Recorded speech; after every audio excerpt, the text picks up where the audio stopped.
Can your vagina be too wet? 100%. And here's how.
Nexio on the beats.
People that hear me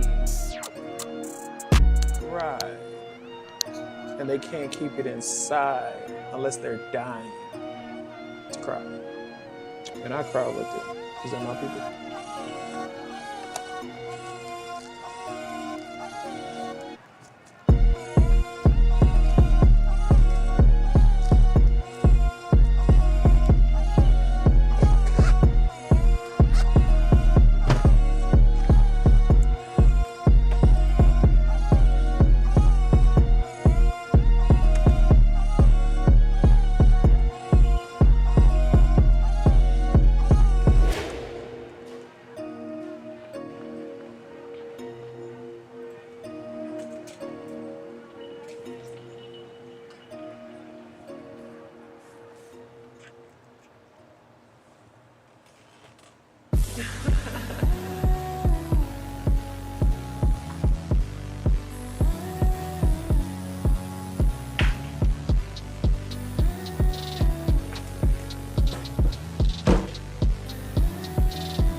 What's up? You on live?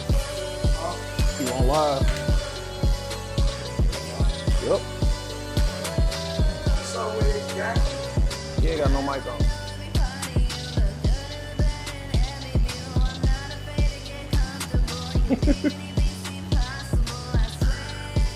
But it's the live before the live. I walked over there to do something. I literally walked over there to do something.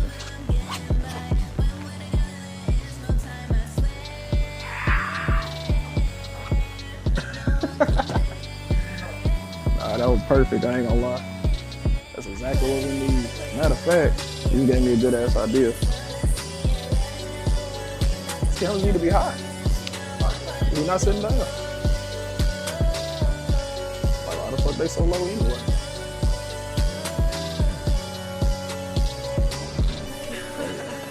Here. Whenever you ready.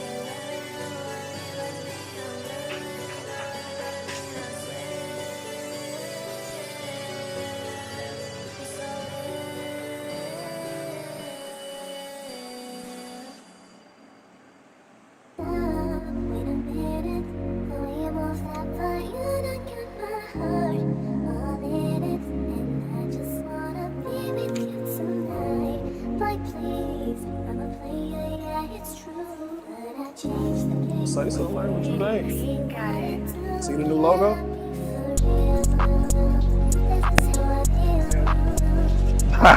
Okay.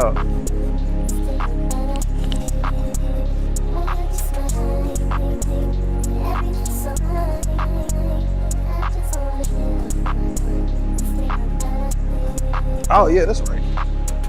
Like I knew this bitch could get taller. Madam,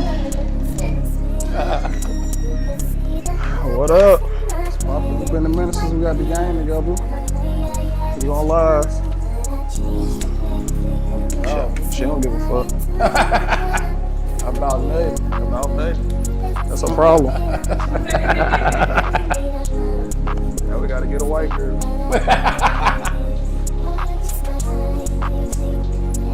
How you been? The same old shit. Yes. Corey, move to the right. I don't know if that was the right or the left. It's cool though. Left? I don't fucking know, bro. I just couldn't see the screen.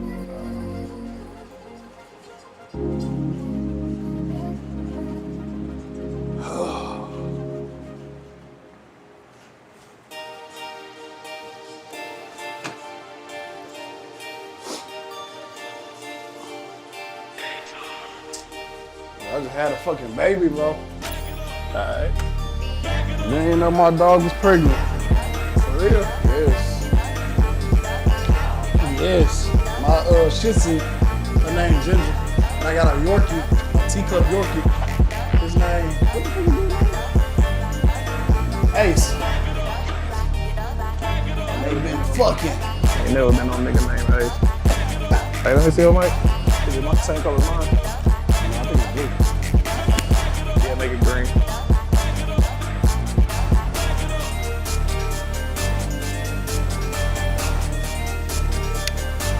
Twerking into this shit crazy. Not twerking.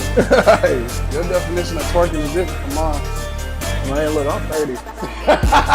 If it moves, it's twerking. All y'all want to do is get Yeah, drugs. and I'm excited.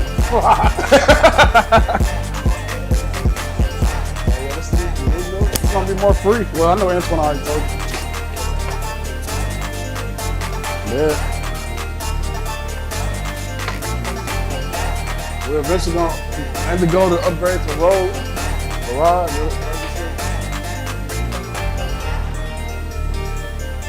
The road mics are better though, right? Yes, they are. But, fuck them. Like the microphones you guys said they wireless.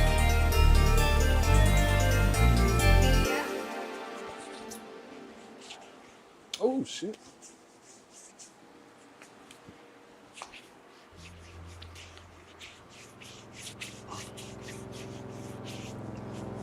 We're not putting the lights up? We can. No matter to me. See how it looks. I'm gonna hand it to you. I'm gonna let you do what you do.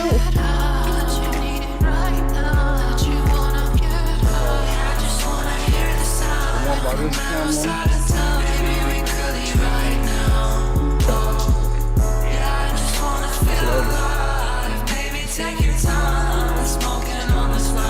You don't have another box, do you? Huh? Another power box. I do.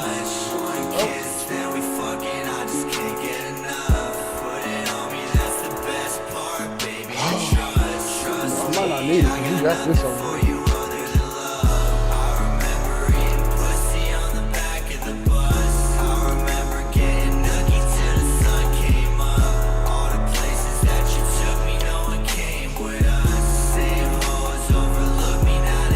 I don't have enough power. Press the button. Go button. Okay, there we go.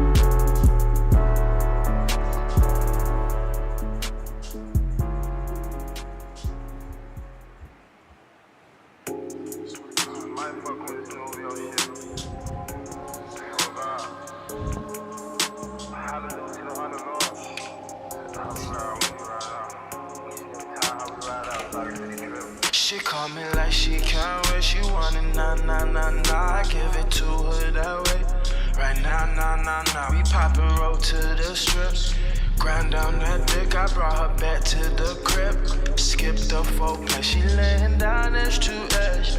Right on my bed, blonde bitch with her blue eyes. Like butter way she spray. Oh, man, love my little chica. My Nina, Melina, Arana, Milana. She want the Honda ride. Is you bout it? Bout it? Motherfucker still. Put a camera in. And this camera. Put this camera. Bout it, bout it. Your body is pure gold. Is you bout it?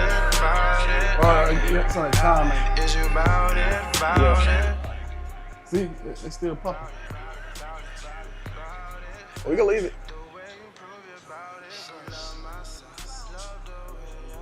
Oh, that's perfect. Okay.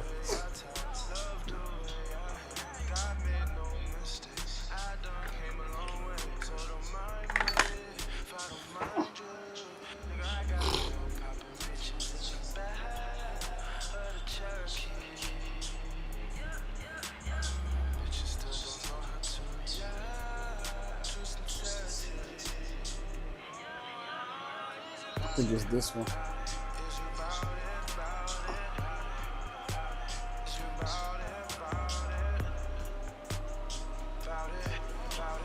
Probably both be facing this way.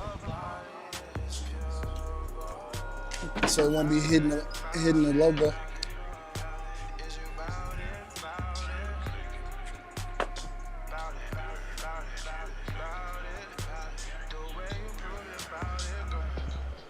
Yeah.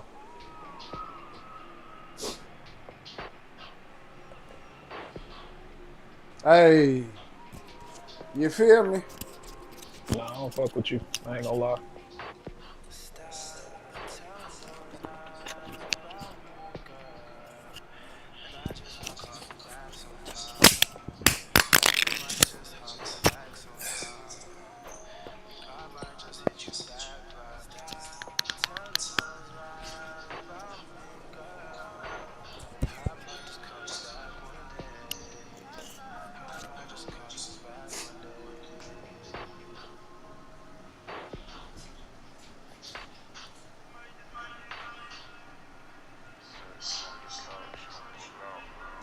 You know what I'm saying? Got, you know what I'm saying? Gold bracelet, little Apple Watch. You know what I'm saying? That's crazy. You feel me? You feel me? Hey, I read something, baby. But I get my shirt on backwards. I knew something was feeling weird. I guess ain't nobody here to talk, so I guess y'all just finna sit here looking at niggas. What we talking about? Let's talk about why P. Diddy ain't doing shit. That nigga ain't getting no time from nobody. Ever. No. He get a little bit of time. From who? I ain't giving that nigga no time. Let's talk about it, man.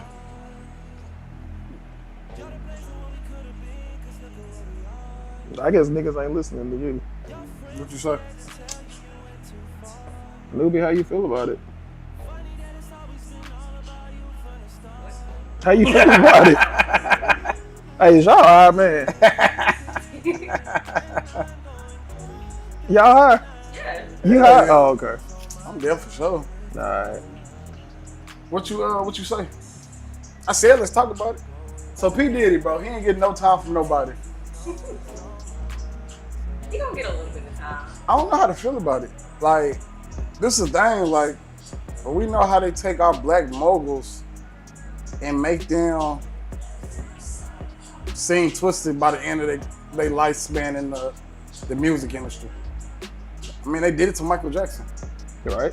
So what's the difference between Michael Jackson and P. Diddy? Like, you got Michael Jackson who whole character. Now listen. Listen to what I'm saying. You got Michael Jackson who whole character was loving, caring, and enjoy life, be free. The industry ain't shit. And they still took his image and twisted it. And then you got P. Diddy that's just freaky. different. It's a lot different. How? Like, He did that shit. That's how we know. and Michael was Everybody beloved. before. He was beloved. That's what I'm saying. Like, you got the super villain, right? We got Magneto, and you got Professor X. Okay. At the end of the day, they still black. They don't give a fuck about none of that. The same shit that happened to Michael Jackson happened to P. Diddy. And they both had completely different images. But at the end of the day, they were black. So you got Michael Jackson being good, and his image still get tarnished. And then you got P. Diddy. Let's say he was a villain. Why is the same thing that happened to P. Diddy happened to Michael Jackson and vice versa?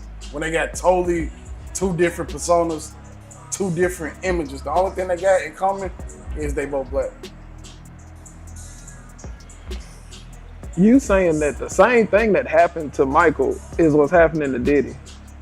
So like trying to In what think, way? Like, okay, so with Michael, I still say it's completely different because with Michael, that it came out that all this stuff was lies. Like all of that was lies. It's just slandering his name, but they do that. Like his was truly one of those things where, because he is a global superstar and he's black and he has such a high status, yeah, people are gonna try and go after his money, but during the time, I mean, it makes sense. Now it's like he did that shit. Like, How we know though? Cassie, Kid Cudi, all the witnesses that came forward, even the video footage of him, even him kicking Cassie and dragging her down the hallway. That's a lot. Now I'm saying like, yeah, And my nigga Trey. Trey. Like a lot of people. That come with it. I'm saying take all the details out. All the details out. All I'm saying is another black celebrity because I mean like all the charges got dropped except for what? Prostitution, right? Yeah. So it's like we can't even think about none of that other shit because in the courts it got dropped, it got dismissed. But there's a lot of reasons why that. I mean, me personally, I feel like Diddy has a lot of pull in different places just because of what he was doing and who all came to his parties. Either he has pull to pay them off, blackmail, even with the jurors, he has this way of being able to scare certain people. Like even just a kid coming along, that whole incident of him setting his car on fire. That's a lot. That's crazy. So But it's no evidence saying that P. Diddy did it. That's just Kid Cudi saying that that's Kid Cudi saying that he feel like P. Diddy did it. But there's no evidence backing it. So how can we say he did it? You know what I'm saying? Obviously the courts, because I mean he didn't get charged with anything for that. So we can't say he did it. the courts are courts. So just because they also said they didn't do it doesn't mean that he didn't do it. Like I said, it also came to law. Scared him. Like there was one report from TikTok. She was on the whole trial. And she had mentioned how he was on the stand, and she found like I know, like, she kind of like feeling like a little scared to him. And she felt like she was being followed by certain people. I mean, he's up in our place. You can't just assume that he can't scare some of these jurors into swinging a certain way. Like the court is not perfect at all. We see where there are certain rulings where they should have voted one way, but they didn't. So These what? politicians are corrupt. They can be bought out. They're dirty laundry. They would rather protect themselves rather than put someone who actually needs people behind bars. If they don't get dirty laundry, their skeletons exposed to the world. I feel it. But at the same time, I'm still leaning on, okay, so why do we have a court system? If you can go to same thing with Michael Jackson. You can go to court, the court say you innocent, and you still get drugged. Michael Jackson suffered from jokes about that whole pedophilia thing for the rest of his life after it happened. But it's like, the court said he was innocent. That's society's fault. You can't blame the court for that. You have to blame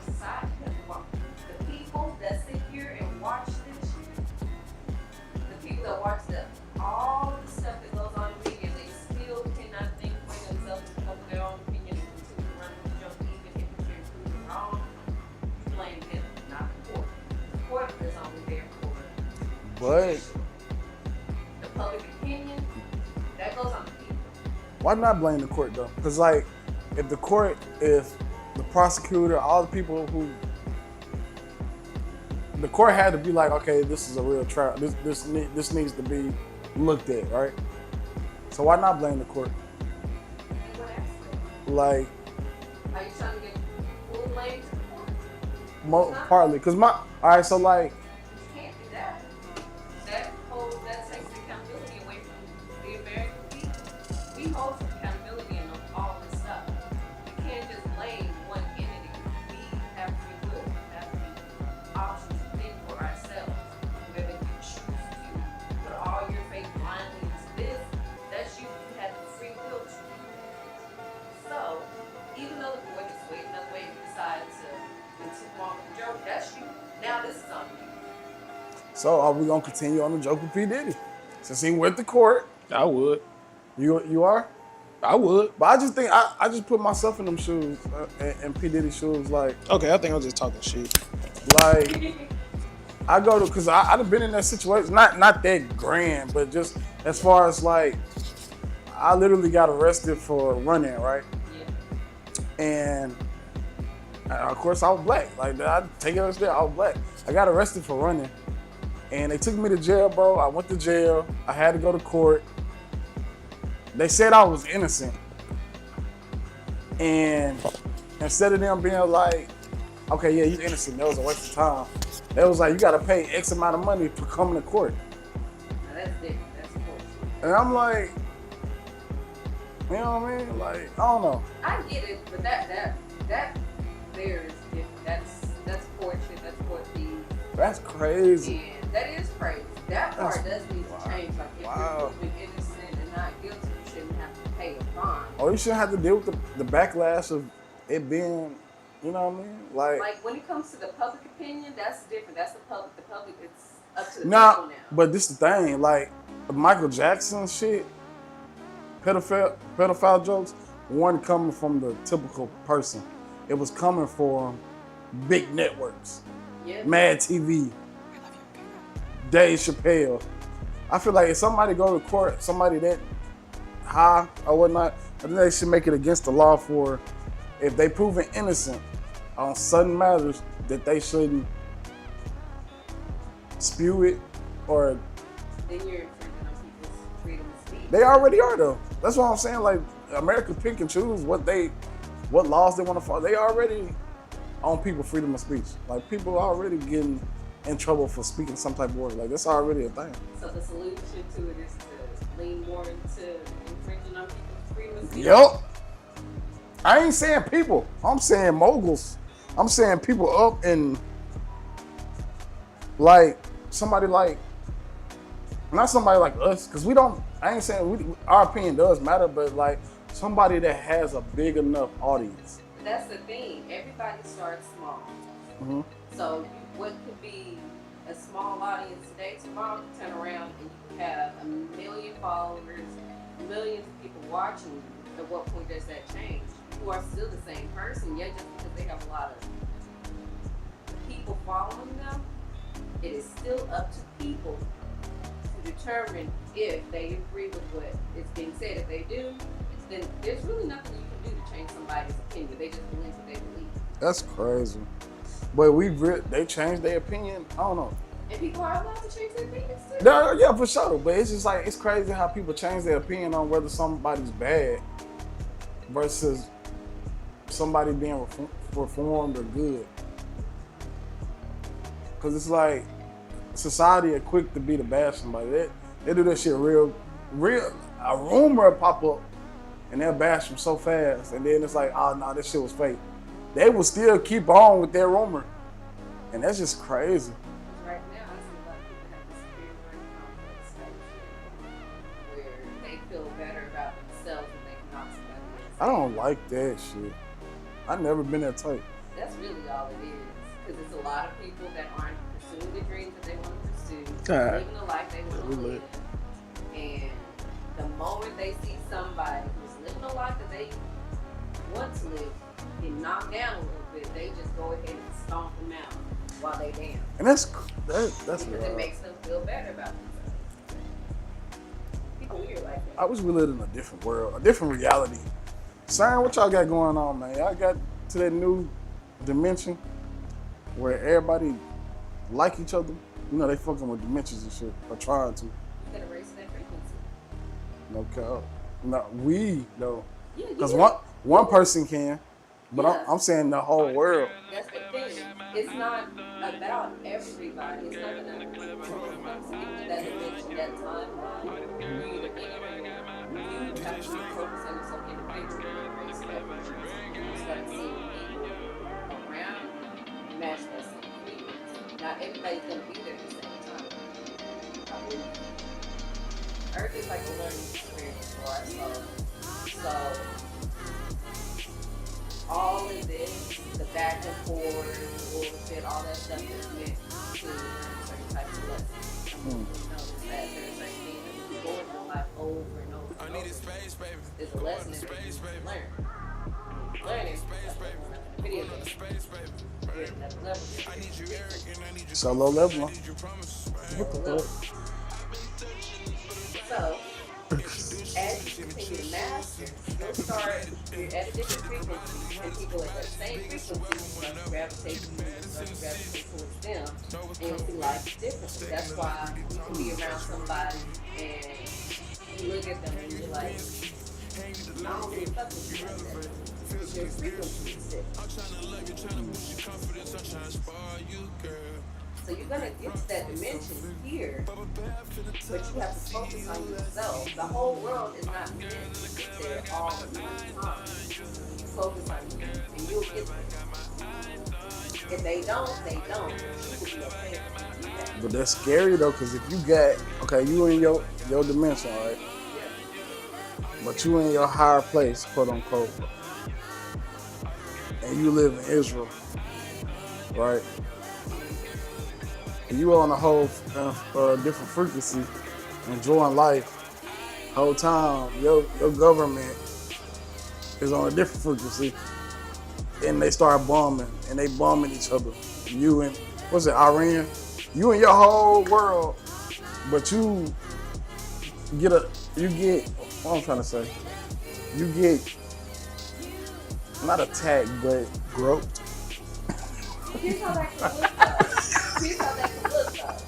Because Or growth. and like I said, we're all here for different circumstances. Just because something bad is going on, we like to think that that is like punishment or whatever. As hard as it is to believe, sometimes the bad shit is meant to happen to teach a specific type of lesson. I'm with it. I'm always with it. So, This is a perfect example. Let me see your mic. Now it's low as hell, and that was some bad shit meant to teach me an example. I should have cut you off a long time ago and turned this mic up, but I didn't. And so now here we are. But before you finish your point, what I was trying to say, like, okay, you in your own bubble. You just call it a bubble. And then, but the world is in a whole different bubble. But they bubble that they in spews into your bubble. So now what? see, that's the thing though. When you raise your certain frequency, what's going on in the world won't really affect you. That's where it's coming from your spirituality and what you believe in. Whether it's Christianity, Muslim, whether you're just spiritual, whatever it is, as long as you are focusing on yourself and you are connected to what you believe source is. Mm-hmm. I'm omnis, so put this in terms for me. I'm connected to source. Mm-hmm. And no matter what's going on in the world, I believe that as long as I maintain my frequency, I remain doing what I need to do, learn my lessons, whatever's going on in the world, it won't really affect me because the universe will put me in places where it doesn't affect me. So like say I was living in Israel. Yeah. And say maybe like a week or two before shit pops off, I get some opportunity To go somewhere to else. go somewhere That makes else, sense. to I'm live with that. somewhere else. So universe will Or orchestrate not behind even- the scenes to where I'm not even there That living makes it because sense. I'm elevated to a certain Frequency frequency ain't where that moving. stuff Yeah. doesn't affect me. Like somebody give you a call, tell you come visit them and somewhere else, right before the shit start going down. Or you get to like, or you say you're late for work or whatever, and then you get out on the freeway and you're like, and you see this bad accident. It's like, damn, had I not been late, that could have been me. It's that type shit. I think Antoine, I think we on different frequencies, bro. Cause I think about that Wild Country party we was supposed to go to. Like, adult night. yeah, adult night. Like, we end up not going on some just go with the flow. We end up not going. Yeah. That night, I came back super late from out of town. It was thundering and raining, super hard. Then, I don't know if it's true or not, but like, then a meme started going around talking about Magic Springs had to drown their pools because there was so much pee in the pool. Yeah. And it's like, damn, we didn't get to go for a reason. Like, because all that stuff happened, but it was like, if we would have got our tickets, I would have been rushing to go to Magic Springs because I didn't get home until like probably like 9 o'clock. Yeah. It ended at 11, so I didn't get back in town until like 9 o'clock. Would have had to rush. It was raining super hard, so I could have probably gotten an accident. If I didn't get an accident, it was raining super hard. And then if I went through all that and then went, we had a good time and then wake up and find out that everybody was peeing in the pool. I was like, fuck. Yeah. I'd have been mad, you know what I'm saying? But I don't know if that part true or not. But there was a meme going around saying they had to. People were peeing up in pools. That's crazy. That's crazy for adult night though. I don't think that shit was true. Well, I that's can see it because niggas are out there drunk. No and count. You know you gonna Oh, be God, peeing, no and count. They not all gonna get up. There are some nasty people here in our Everybody. Not everybody. enough people. There's enough people. What's 5? I don't know how many people was allowed to go. Let's say 300 people. Somebody peeing in that pool. 300 people. Somebody. What's 5% of 300? 5% of 300? I'm finna say 20. I don't know. 20 people? I don't know. What? I thought y'all was some nerds, man. Y'all ain't nerds for real. No. I know my math now. Math was my worst subject in school. Unless it's 60 or 20, somewhere in there. Some kind of factor of 30. Let's say 300 people.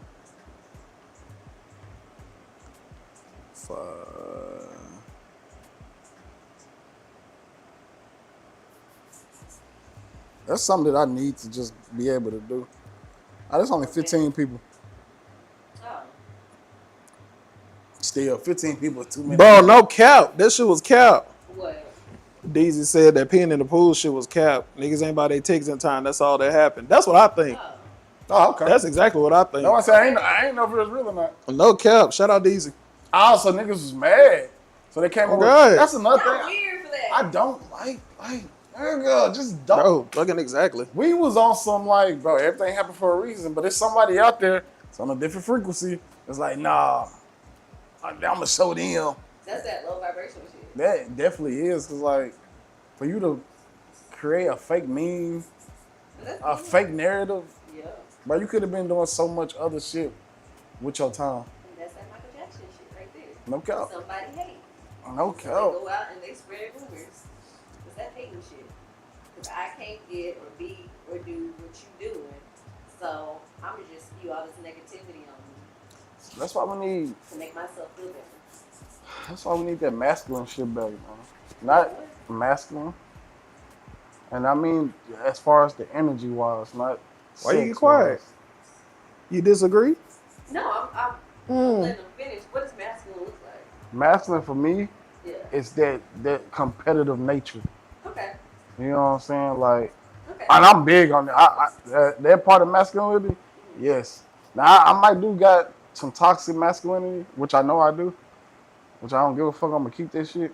Okay. But just that competitive, cause like when I see people do better than me, it don't make me want to knock them down. Make me want to do better than them, in a way to where I can say, now I'm better than you. Now I want you to get better than me, and then you get better than me. Then I gotta be better than you. Okay, Like, yeah. that's just, I feel like that's a masculine trait, like competition, being competitive, being want to be the best, instead of being want to be not even like people that don't. Like healthy competition type shit. You know what I'm saying? Like Like I see, like you just said, I see you do good, so I want to do better. You know what I mean? Like, and I don't want to knock you down to be better. Yeah. I just want to be better. Because if the thing about that competitive nature for a person that's real competitive, on like all the animes, you got that one super villain that's like, I want you at your best when I kill you. Yeah. Type shit. Like, I think that's masculine energy right there. Like, I want you to be at your peak high so I can So we can overpass. go head and head, and Yes. then at the end of it, shaking, it's like, all right, No cap. Now it's your turn to outdo me. all right. So now you need to get on your shit so you can come And- try to beat my ass. Even though you're not Exactly. gonna beat my ass. And that's gonna make us go keep on Vegeta and Goku, goddammit. Like it's just gonna, Okay, yeah. you know what I'm saying? Like it's just gonna keep making us. I don't think Vegeta ever surpassed Goku, but keep trying, man. That's what people, they need to work on themselves because there's a level of insecurity, jealousy, Yeah, that people feel like it's okay. I am who I am. I'm not going to change it. Most people, I'm not going to say most people, a lot of people don't want to do the work to grow. They would rather No, stay that's- in place and that's who most they people. are. That's most people. You can say most. That's most people. Like I even be around people like that. Like that's most people. Like some of my loved ones is like that. Like What's their name? I ain't putting no names on it. I'm gonna stop doing this shit. We can talk about it off camera. What's their name? What's their name, 'Cause bro? I gotta start moving like we famous already. The next thing I'm gonna be a fucking celebrity. Then I'm like, bro, remember you said this about your grandma? Yes, I do. Fuck, bro. That's why you stand on it. Say what you want to say and stand on it. Yeah, I said that. I'm saying, at least you got paid to dish your grandma. My grandma hurt my feelings yesterday. Cause like she's scared of getting old, but she's not trying to tell nobody. But I know my grandma, and like she was so excited to tell me about a story that she already told me. Yeah. And I was like, Grandma, you already told me that. And I could just hear the mood change in her. Like, and she didn't say it, but she was like, damn, I did tell you that. I'm like, damn, Grandma. Yeah, that shit hurt my feelings. Which I know she got to get old, but like, yeah, But still, oh God. I get that. She's still moving and shit. She still do her driving. Like, she's scared. I don't know how old she is, but I think she getting close to the age where her mama died. But I be trying to tell her all the time, like, Grandma, you live in a whole different. And my great grandma lived for a long time. Don't get me wrong, but Yeah. my grandma lived a whole different lifestyle than my honey did. Yeah. So I'm like, Grandma, you be straight. Cause I do want to get old as fuck, but I don't want to get so old to where I'm just stuck in the bed. Like I That's where you keep that too. your body, take care of your vessel, eat right, exercise, eat out. No cap. And my grandma do, bro. She cut grass. She be outside. Oh yeah, nah, she good then. She a witness. She a Jehovah's Witness. So you know they constantly walking, knocking on people's doors. I bet her right hand strong to the motherfucker. Oh, well, she good. Yeah. That momentary lapse in memory yesterday, that's something we all go through. I do that. I do that shit all the time, but I be high though. So Well, I do it when I'm. I when just, I'm not high. I literally forgot my dog's name. Like I was just saying that shit a few minutes ago. See it happen. But for her, it's more deeper than that. I get it. You know what I'm saying? Cause she older and she like, hey, did I do that on some normal shit or is it cause I'm getting old? That's where it's one of those things where we have to learn to heal from that belief. Why is it so scary to get old? Cause I don't know. That is scary. Like, I'm ain't not afraid it? to get old. I am. Everybody else like, hell yeah. I'm afraid to get old, but I'm not that afraid to where I gotta try to be young. Like I'm Which, cool. well, Well, finish. that's it. Like I'm not afraid enough to be one of them old motherfuckers trying to stay young.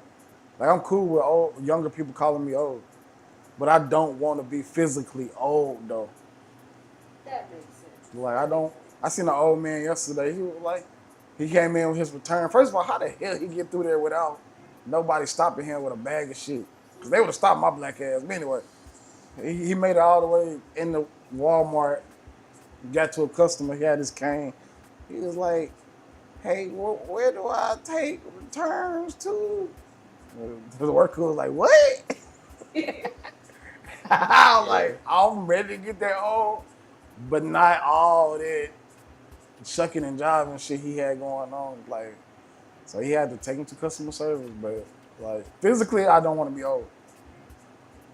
But I want to have them years to be like, damn, I lived a good life. You ain't gotta ever get like that. Shout out to my Aunt Betty. She damn near 70 years old out here just That ain't old. She don't doing look shit. it. That ain't old. I still don't believe 70 it. ain't old. I still don't believe it. You can believe it. I've been around to verify at least 31 of those years. Cause Crazy. A nigga 70, bro, to be on this planet 70 years, that's a long time. it is. So good. She do, no cap. I don't be like her. You hear it, Aunt Betty? You still got it. Yeah, you sure do. That's what I'm saying. You feel me? Hey, you know you got options. No cap. Yeah, shout out Daisha, man. But that's my wife. I didn't say that.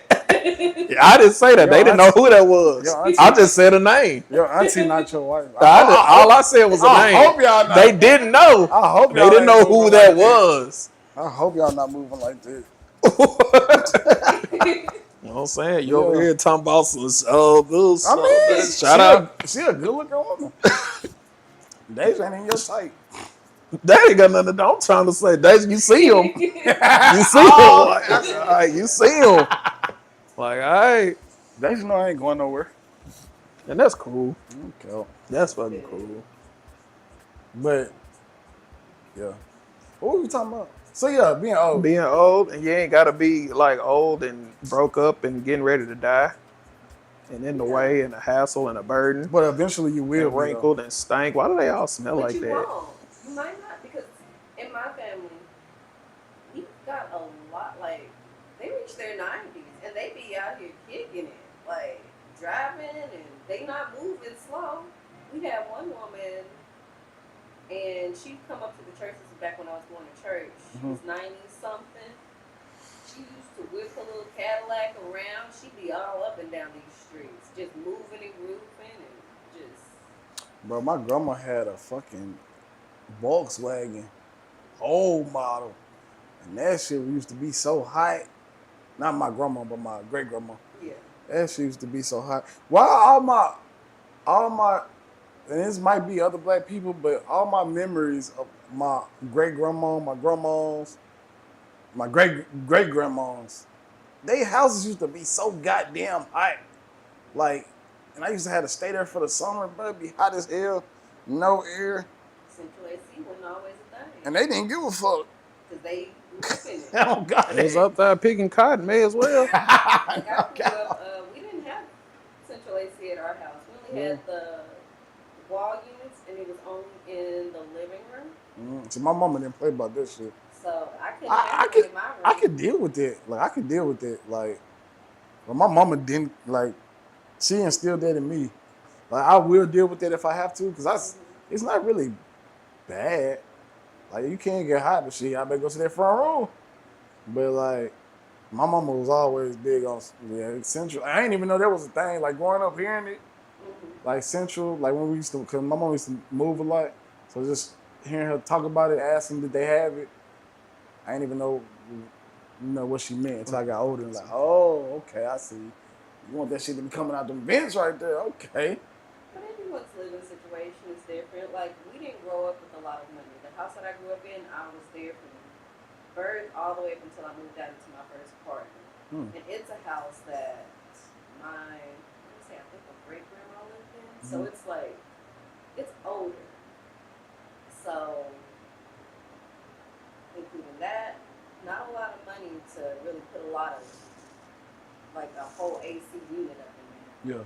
And the breaker was old, so I couldn't have an AC in my room because if I did, it was cut the power.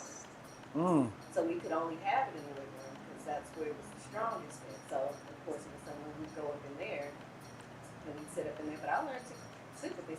It don't bother me. I can sit outside and of course I'll sleep, but it don't. That shit make me mad. That's so freaky to me. That shit make me so fucking right. mad. Maybe learn to appreciate the little things though. No, that makes sense. That Yeah, makes like sense. air conditioning. Yeah. I'm not as soon finna as I sit moved into my outside first just to apartment, appreciate oh it. my God. I already know It you were felt- like, bro. Yes. My first apartment was a studio apartment. Me and my wife, we literally didn't have nothing in there, like real deal nothing. And she was pregnant at the time. Damn, I know she was pissed. She wasn't though. Like, what? you know, she was happy because we ain't never have our own shit. No. Like, so it was like, you know what I'm saying? Then she'll sleep on top of me for a little support cushion. Aw. And it was like, bro, we was so happy. Now we stay arguing. I can't stand now. You know what? That bring up a point that I thought about this week. Man, I want to see if I can find that picture. Yeah, what you talking about? I don't think that your bottom bitch can be your wifey. Oh, yeah.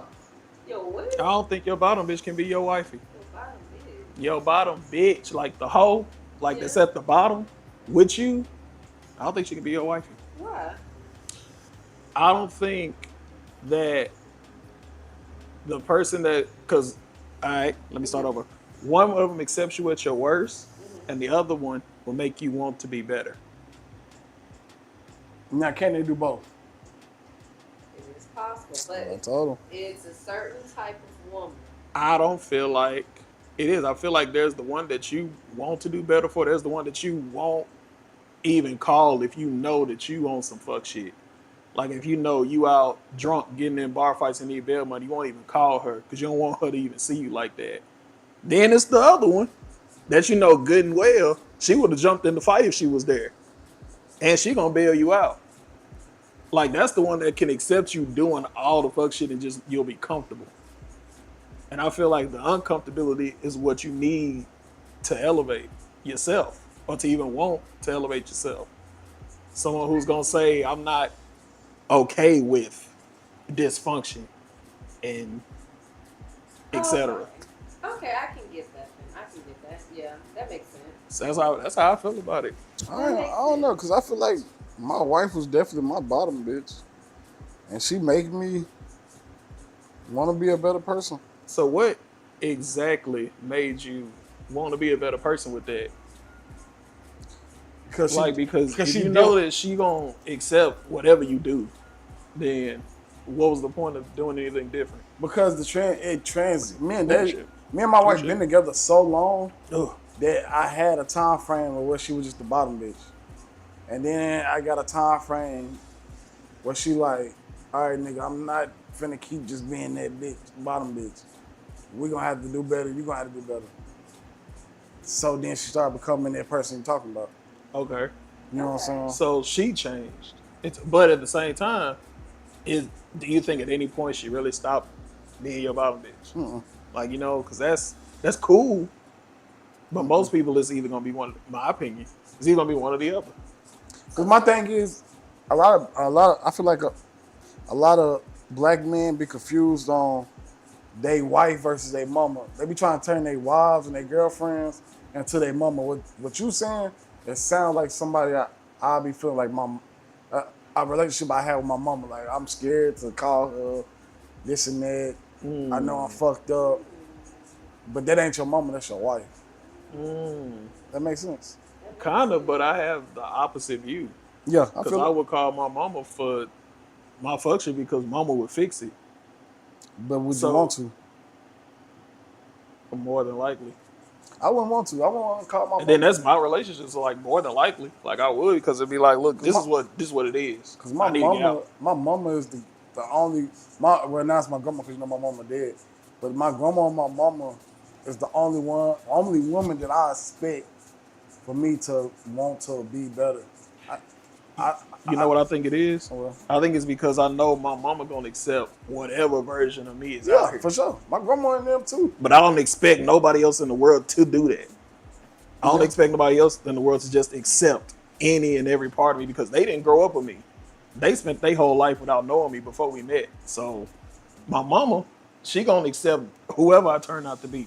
Yeah, So that's the person I would call, AKA, if that was a person, that would be like the bottom bitch. Like, I know you gonna just accept me doing whatever kind of depression I'm going through, you gonna be there.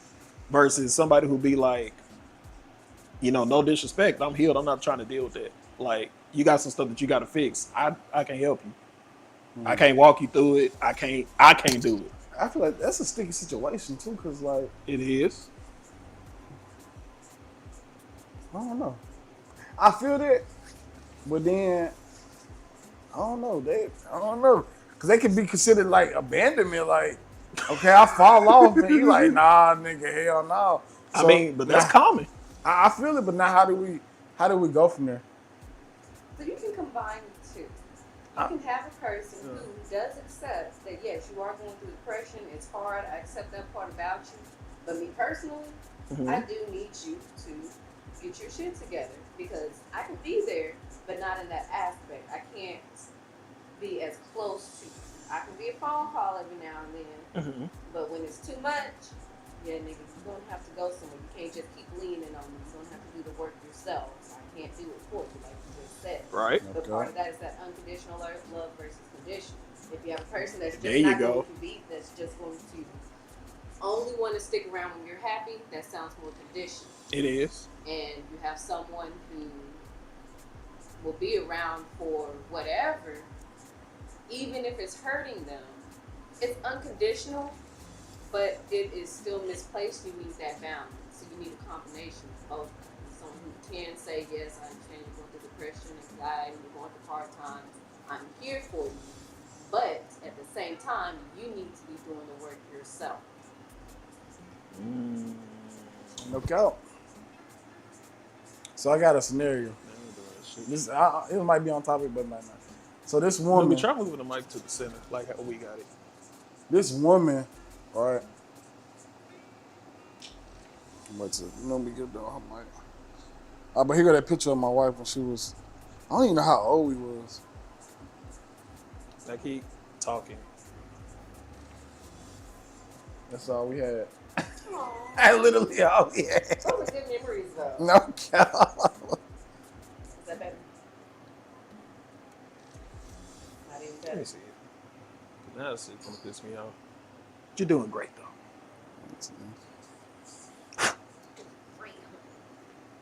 And this is us anybody now. hear me? Should I put this The back mic was on? low. Huh? Yeah. Put that back on. Mic was low as hell. Damn, time go by fast. And then you And don't this know. who was on her stomach. No. Oh, now look at Bro, what? Oh God, good memories. that's stuff you think back on and be like, damn, we actually made it here. Bro, Y'all what? live in y'all big old mansion with a nice car. No and everything. cap. You like, damn, y'all remember when we started?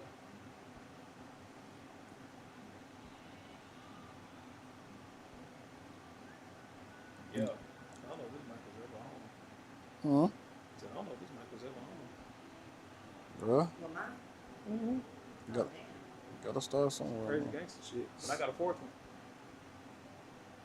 Wasn't the green light on? It is. It's still on. It's on right now. But it was working when she was talking though. I was looking at it. Did it just die then at some point? No, it's still on. It's just I can't hear shit from it. Your voice is coming from From somewhere else? From our mics. What is Lisa's being No cuz.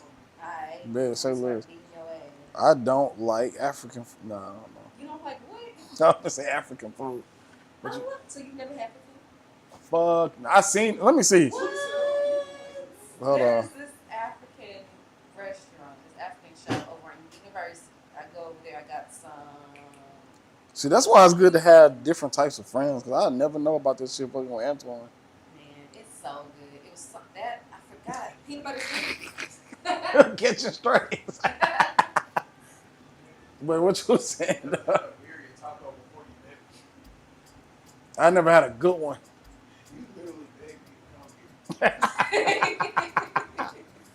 All right, DZ. What were you saying on university? Yes, over on University, where City Trends and all that is, in the little corner area. And they sell this fufu, and it's like some peanut butter soup. See, I'm allergic. Peanut butter soup. Ugh. I'm allergic to peanut butter. I'm Well, like they have other stuff. That's just the one that I got. That's peanut butter soup. I think it was peanut butter soup. It had something with peanut butter. That's It was crazy. So good. Oh my god. I ain't never heard of that peanut butter soup. Yeah, let me see if I can find it. So what is fufu? So it's Is it dough? Yeah, it's like a dough. It's like I want to say salsa. Ah.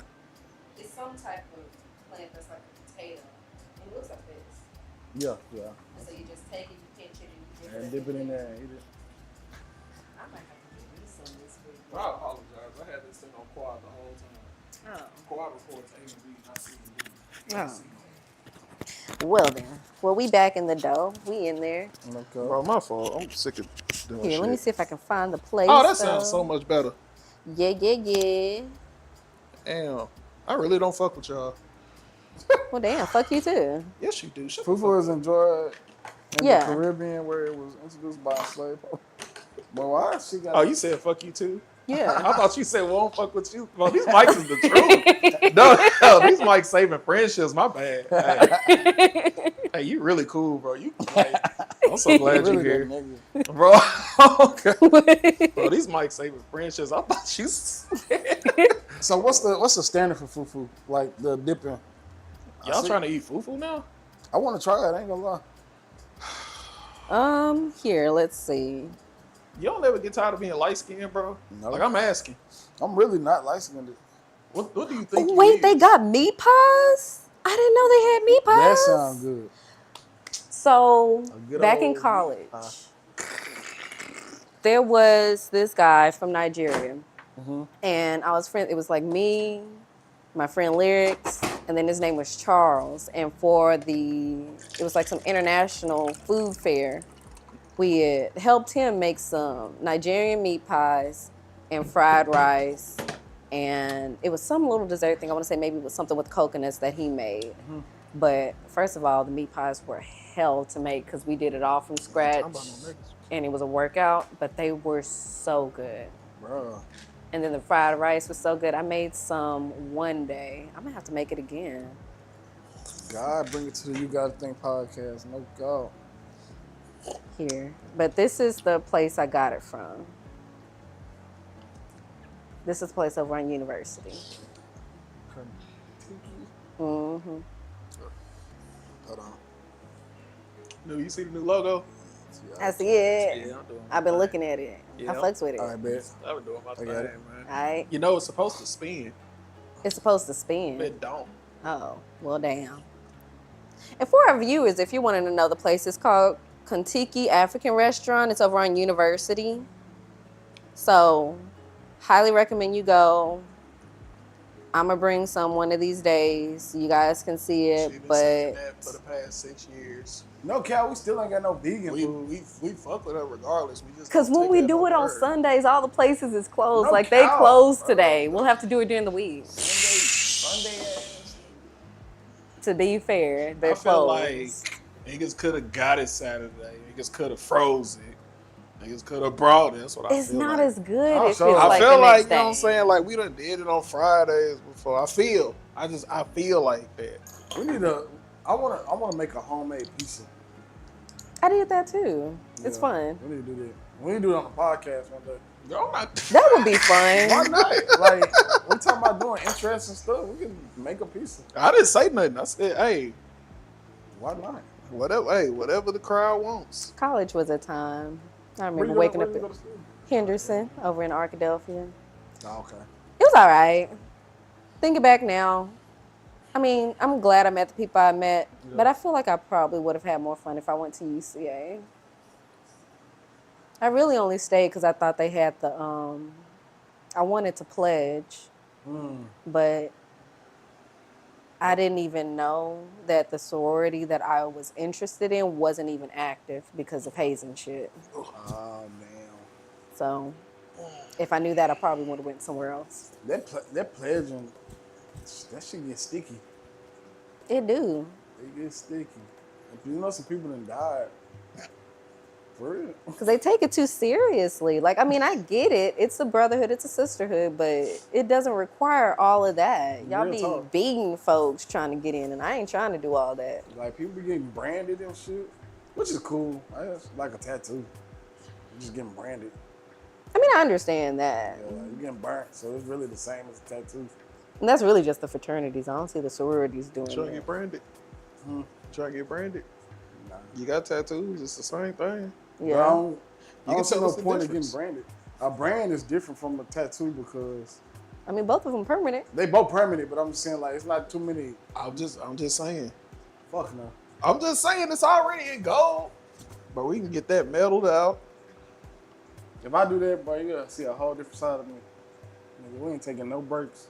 I'm okay with I'm gonna that. quit my job. All right. Streaming 24/7 Okay, well, let me like Cap. Kai. Like, bro, no cap. 7 make The bet. podcast dropping every hour. Get us to 1 million views Bet. and he gonna brand itself. I will. No cap. Oh God. Oh, All right, God. there we go, y'all. Oh, Get to God. watching. Let's see this. Bro. Let's do this shit. If we get to 1 million followers, I will definitely get that shit branded right here on my chest. No All cap. No cap. Y'all know what we on. Do it. Cause why not? Where you gonna get it branded? Who? Huh? Who? Yeah, equal rights. What? Yeah. Equal right.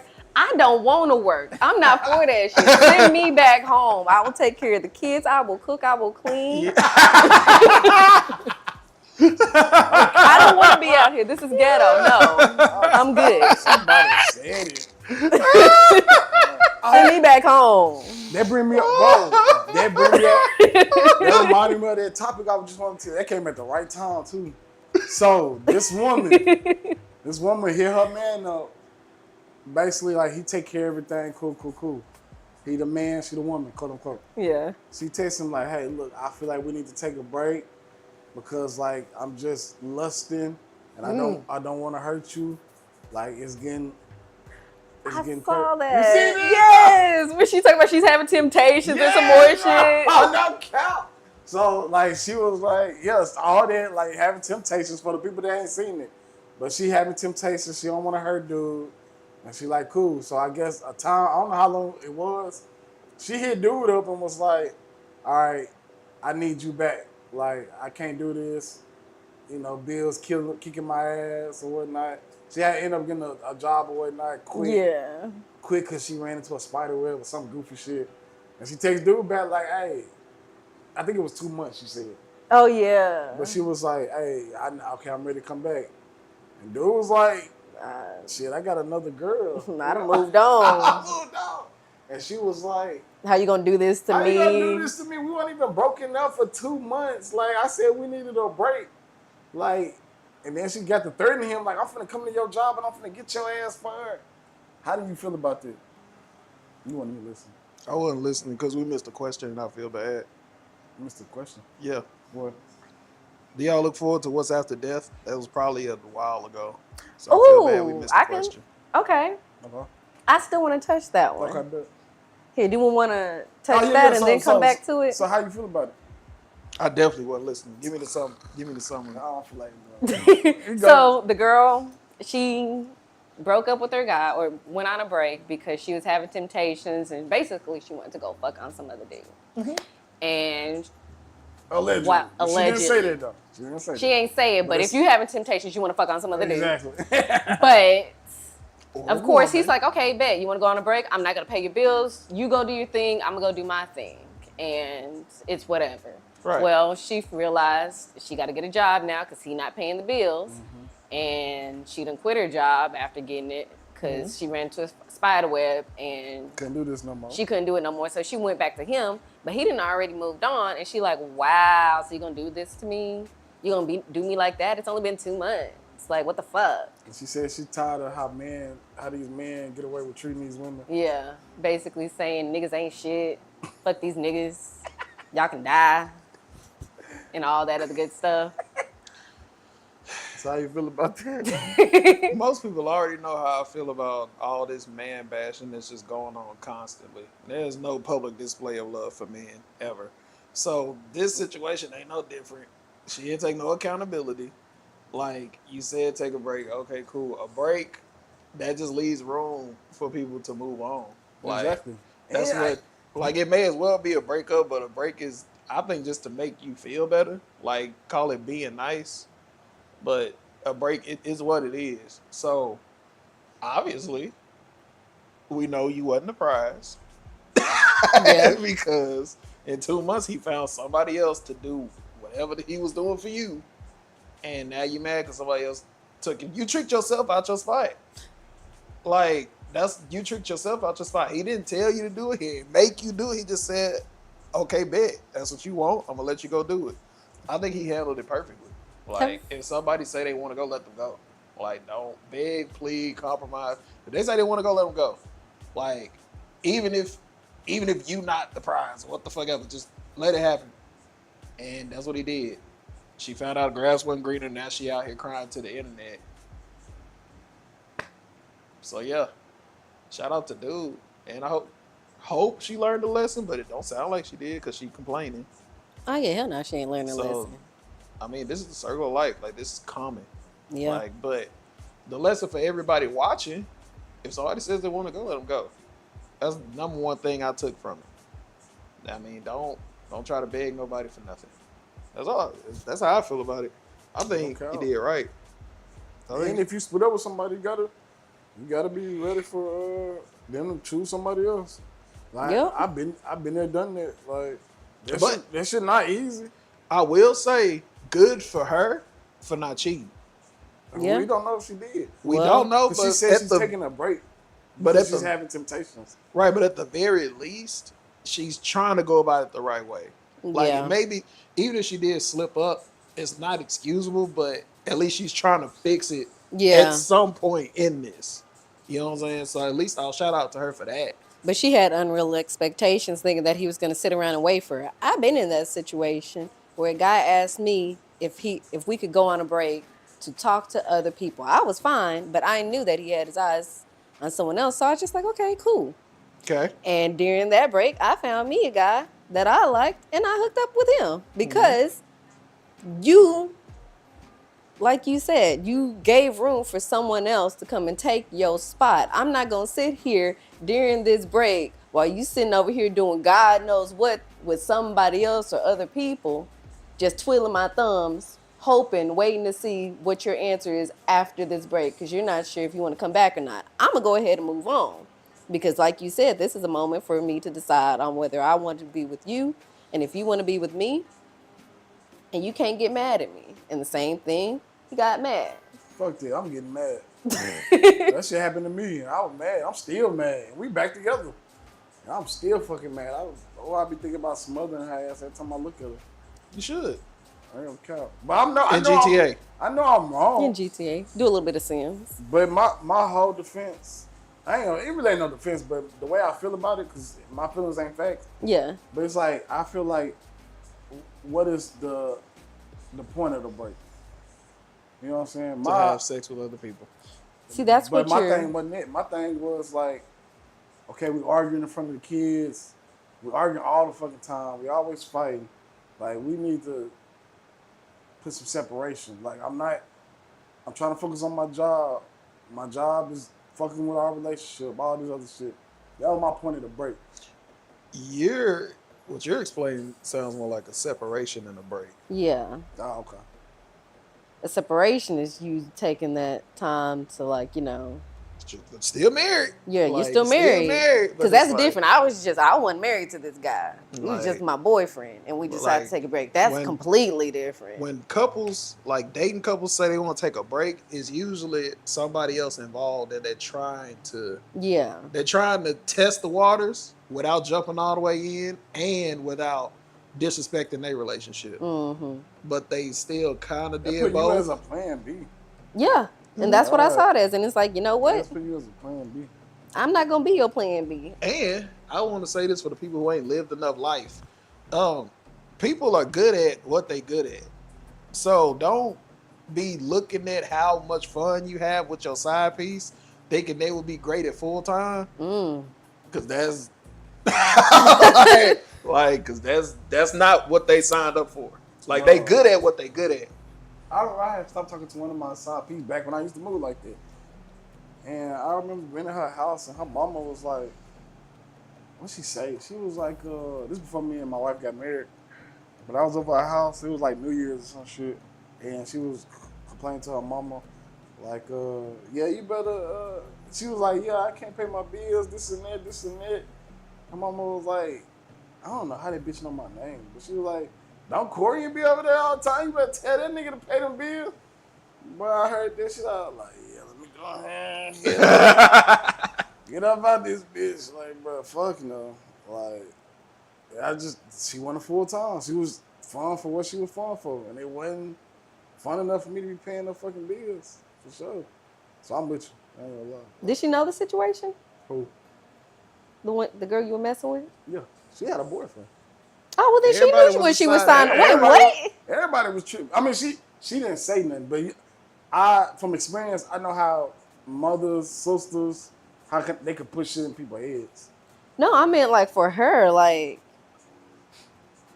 you got a boyfriend, like you But fucking up. I real deal, like on some real shit, like I didn't have a woman tell me this, like the only person I could talk to is my girl.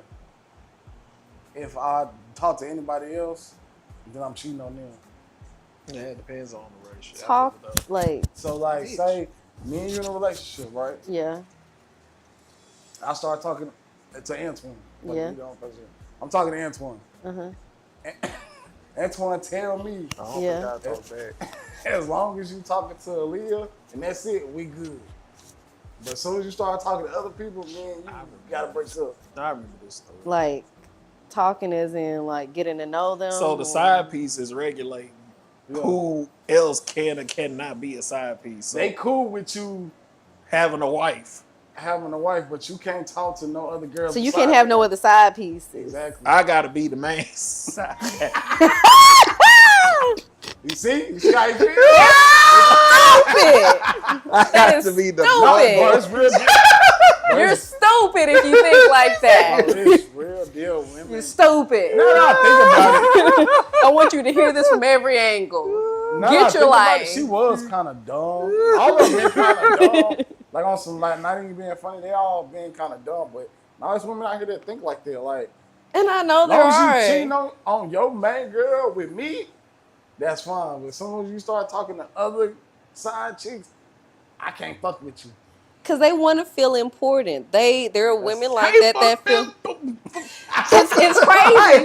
But it's like there are some women that get a kick out of taking another woman's man. So if they feel like they're the only one that's able to get his attention, like the moment you can get other bitches too, it's like, oh, you are for everybody. But it's like, okay, you got a wife and I'm the side bitch. Like, you like me more. Like, you'd rather come and sit with me type shit. It's in their own delusional head.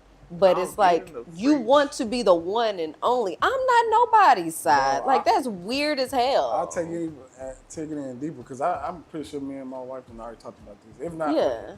But like, I was dealing with another girl, and it was my wife friend or whatnot, and she would buy me something to eat. We cool, but she had came up to me and was like, seeing the interaction, mean mugged me, and was like, when the girl left, she like, Corey, you need to come talk to me right now. Thought I was talking to this other girl, this the side chick. And I'm like, hold on, what? Like, bro, you know what I mean? Like, we not together, I'm with a girl, like. You know I'm thugging. Because on some level, they also think that at some point you're going to leave your wife. Nah, fuck no. Why would All y'all of even them think want that whether they choose to I think that's consciously accept it or not, they always think they're going to be the one that's I chosen did that before, y'all. at the end of the day. But if you were going to be chosen, there wouldn't be nobody else to begin with. So I'm gonna talk to y'all. No cap. My girl, bro, I done been in a situation where my girl that made me call a girl and be like, hey, I can't talk to you no more. And they always start crying like, bitch, what you thought this was? Like, you knew this was going to Because they're still emotionally invested. happen eventually. But, yeah, I used to be on some fuck shit, I ain't gonna lie. But I'm not now. That's why I try not to get mad at my girl, because I done took her through a lot. You know what I'm saying? And that's what makes me try to do better. To go back to what Antoine was talking about as far as bottom bitch and all this shit. She was a bottom bitch. You know, I experienced her at that, but now she my wife, and I can't expect her to put up with the same shit I used to back when she was my bottom bitch. That's why I say it's a mix now. Cause she know how to still resort to a bottom bitch depending on what it is. Yeah. She ain't going for that cheating shit. You know what I'm saying? maybe that's the caveat to my expression. It depends on what it is Yeah, Yeah. that the worst is. Yeah. yeah. If Because it's, there's one of them who ain't got no limits. Another one who will, like Newbie was saying, she'll help, but there are limits. yeah. Yeah. There are limits. I'll help though. So, yeah, I'll concede that. Like, cause on God, cause it. When I first met my wife, like she was, yeah, like we was thugging it together. Like back when we was thugging it, like bro, there used to be so many ducks that bring her money and she spend it on us. You know what I'm saying? Like I've been on both sides of that. phone bill That paid. is such a weird thing. Wait, like the side is paying the. like They don't know about me. see, Like I- when Oh, hers. when me and my girl first hooked up, I had other girls. She had other dudes. But we wasn't nothing serious. So we agreed to I said y'all were just open. no, they just started dating. we just started dating. Oh, okay. But we knew about because a lot of people that date, they don't really let their main person that they want to talk to know about all the other people that's going on. Yeah. It just be on some like I am dating. Yeah. But I knew these niggas by names. And she knew mine by names. Yeah. Knew what they looked like. That's Knew- fire. You know what I'm saying? Like That's fire. that's why I held on to her so long. But yeah, anyway, so yeah, Yeah. like it'd be times where them dudes, Yeah. babe, can I get $100? We going to Geno's and shit. Now, Damn. no cap, like, but now when I think about it, it real deal. The transition is kind of difficult Mm-hmm. because like it's been times where it's like, okay, we not on it no more, but I'm not on it, but maybe she's still on it. Yeah. Because there's been some times like when we was at a hotel one time, I went through her phone, she's still talking to this dude, but she talking to the dude because he's paying our phone bill. But I'm already off of it. I thought we was off of it. You know what I'm saying? Like the But she trying to get transition some is bills kind of, paid. yeah, you know, the transition is always tough. But once we get past that transition, you know, we good. It makes sense. You know what I'm saying? But nah, yeah. So yeah, she was my bottom bitch for a minute. And then now she my wife. I think everybody should marry their bottom bitch. As long as they. I was watching I think I'm in the stage where I don't think I would meet a bottom bitch right now. meet one. Yeah, Oh, because no, because I feel like to be a bottom bitch, like I would have to kind of be going through some shit to know if you would even be around. And not to say that in life I won't ever go through shit again. I will, but like intentionally doing shit, like my biggest example is like getting drunk in a bar, like extra drunk and getting arrested on some shit that I done did stupid. Yeah. I'm past that point in my life to put you through that, or beefing with niggas I put that. and Yeah. being in somebody's hood or some shit. I'm past that point. So you right. That makes sense. Cause my girl done been through all of that, but we was younger.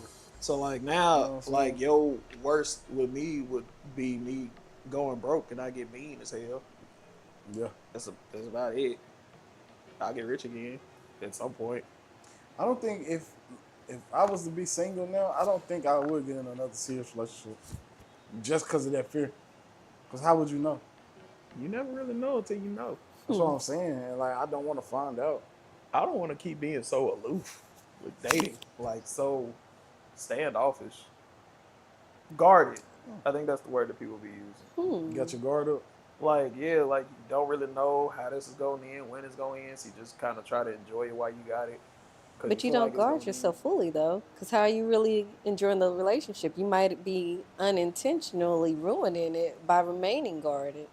Yeah, It's a risk with everything. of course. So it that's is. why getting to know the person, you ask, okay, knowing who they are right now, if something were to change, how would I feel? Do I feel like it's worth it? And that's where that comes in because it's like there is a chance you could get hurt. Is it worth it? If you feel like it's not, then you end it. But if even though you know that there's a chance that this could end, this might not be forever, but you still want to pursue it, you just go ahead and pursue it. So that's how I gauge all of my relationships now. moving forward, I always told myself, which I don't remember where I got it from, but like people change every 7 years. Mm-hmm. Like the whole personality, skin cells, it's biological, it's emotional, it's mental, all of Yeah. it. People change every 7 years or so. So you want to get with somebody and learn somebody enough to be like, if they change parts of themselves, however, whatever, is it still something that I can see myself investing in for Yeah. the rest of my life throughout every change? Right? The thing where it becomes like where you're still guarded is just the conditioning of how things are now. And like you said, talking to somebody and getting to know them, that goes well to a certain degree, because you may hear something that's like a red flag, like, okay, cool, this probably ain't gonna be a forever thing. We might need to maneuver, or we might need to have a conversation. But then also keep in mind, like I say, everybody got a plan until you get punched in the face. You know what I'm saying? People can talk a good game. People can interview extremely well. I'm one of the people. I can interview well. But on that job, that's Corky. No, boy, I thought you were gonna say ask Corey because hell no, that nigga suck. Ask Corey. Hey, I can interview well though. He can work if he wants to. I guess it's having That's a, like a relationship. Boys, having a certain level of Alex. detachment is needed, so that no matter what, you're able to be okay, even like no matter what. I agree with that. So you're right, people do change. We're not meant to stay the same. If you are the same person you were 10 years ago, no growth, no nothing, Something wrong, man. something is wrong. So Something you wrong, have man. to expect people to change. That's going to be given. They're not going to be the same. Are you interested in them enough to want to learn The new deal. every new person that they become? Usually, absolutely. Like Are I you love doing okay with loving them from a distance also? Like, I understand, like, because they might change, but they might not choose you still when they do change. And that's okay. That certain level of attachments allows you to be like, I love you still, and I want the best for you. And it hurts my feelings a little bit, but I also know that where I see things now, it's getting towards alignment. Our Absolutely. paths are now diverged. So Absolutely. you're just going this way and I'm going this way. I still love you. We're still cool. You just grown into something different that I can't go down this path with you. It's fine. Absolutely, I can. I just wish the conversation sounded like that. It don't never sound like that. I just wish they sounded, but I Because can't. a lot of people not that mature enough to be like what you just said. And be I was like, gonna say educated, but mature too. mature, because I mean, education plays a part, but you gotta be very in tune with your feelings too. Like, does it feel like they trying to hold me, or Yeah. factually is what they saying all facts? But that's where that guard comes in, because a lot of people have that guard up, so they're not able to get in tune with themselves because they have that guard up. You are seeing through a foggy window. You can see just enough, but not enough to really get a clear picture. You have to be willing to step into it, because you're not going to learn anything if you just stay so far back. Okay. That's where it comes in, where some of the bad things we experience are meant to teach us lessons. You have to get hurt a little bit. I'm with it. Like, to know that fire is hot, You gotta get burnt. you got to get burned. And you learn from it, and you figure out what you like, what you don't like, how to read a person's energy to know enough on whether you should continue or not. And it takes going through that a lot sometimes, or maybe some big thing. Everybody's path is different. It's crazy. Yeah, I don't know. I'm just ready to stay married and say fuck you. I'm ready to get married and say fuck it. Same. Cause like even that little year I was single, it was like I was on this app called BLK. Everybody know BLK. And like just this This woman had hit me up on some, hey, you cute? I'm like, okay, cool. Tell me about yourself. I don't think she told me, but she had 6 kids. Oh. And I'm like, What's would you with y'all in these 6? Oh, I my. know so many people with 6 kids. why would you even, like, Because she wants you. They need a daddy.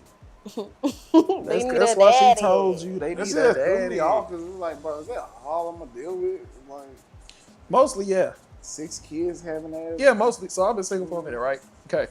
So the dating pool here at At this age. see, if you want to stay in your age range, you're dealing with more than likely divorcees or Baggage. mothers or baggage.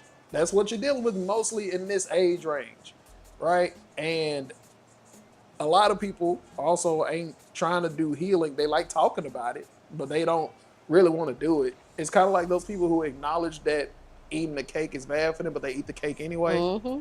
But acknowledging it makes it okay.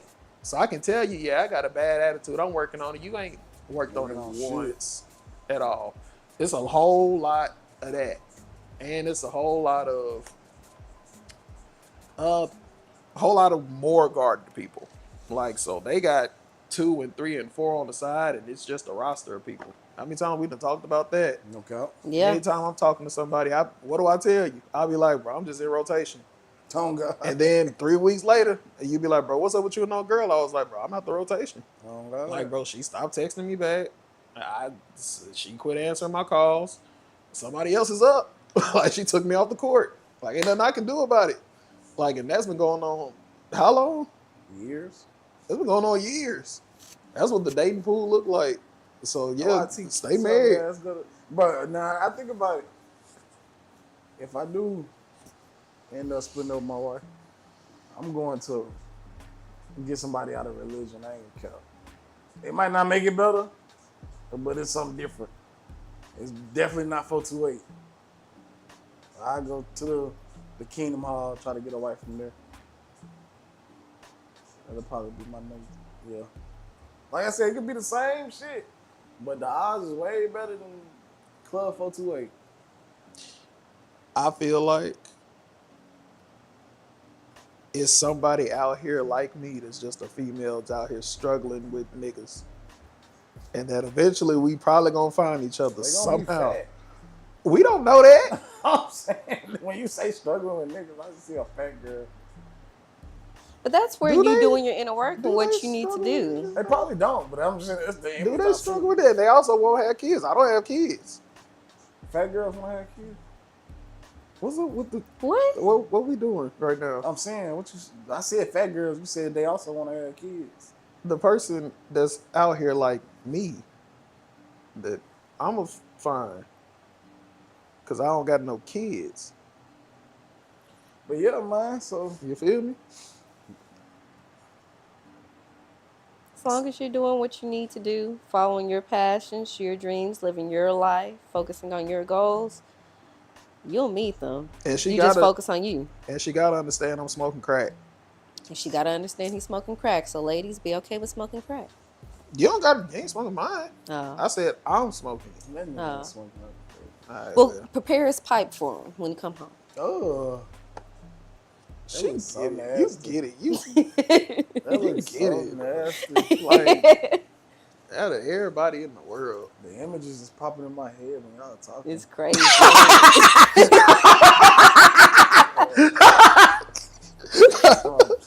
Prayers. What does that even look like? Wouldn't you like to know? I'm just saying. I feel like y'all, cause I think I work with somebody that be on that shit. Crack? No, like his girl be preparing his pipe, and they ain't got no windows. All this shit boarded up. Oh, well. Like, I think that's real love. I think it's real love. Like, I'm not saying that's what I aspire to be. I'm saying that I think that that's real love. If you know that your man got a habit, is that bottom bitch or is that wife? that's bottom bitch. Okay, Like, bro, she prepared my crack pipe for me. that's not what you I ain't want gonna, though. bro. I'm not asking my mama to do that. Are you crazy?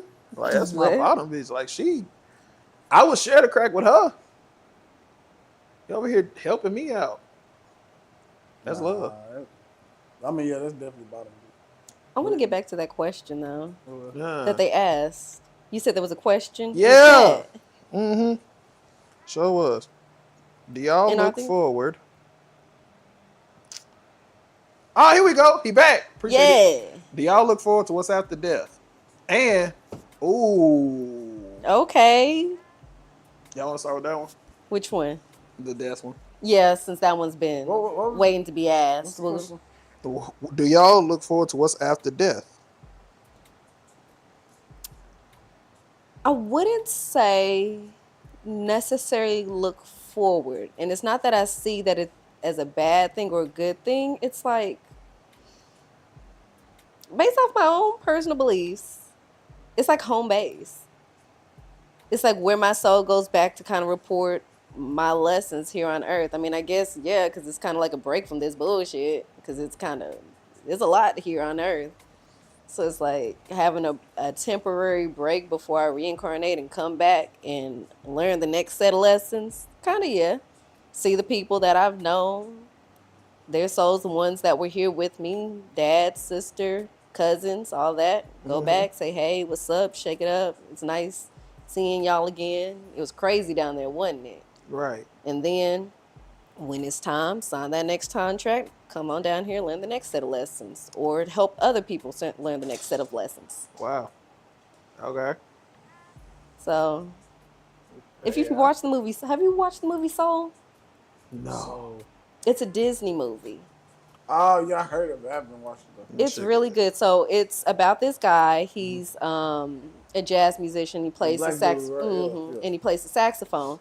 And he falls down some manhole and he dies. And when he gets when he passes away, like his soul is kind of like in that in between stage. So you have where people are going up into heaven, and then he's wanting to stay here on earth. He didn't want to die. He still feels like he has unfinished business, all this other stuff. And he's now trying to get back to his body because he got some amazing opportunity to play with some bands, some jazz That bands. sucks. And he's Damn. still stuck here on earth. So like he still wants to come Is back. he holding on? Yeah, and he's holding on. And so he ends up into this other part where there are these new souls and they're learning about earth and passions and purpose and their spark. And he meets up with this one soul because like he's pretended to be a guide, because with those young souls they also have a guide, someone who's going to teach them how to navigate earth, how to find their spark.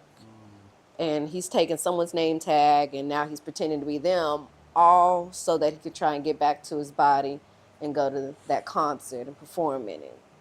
And so the whole movie is just about him and him being an old soul trying to get back to his body because he hasn't let go, and this young soul still trying to figure out his spark so that he can go to earth and figure out what his purpose is going to be and live that.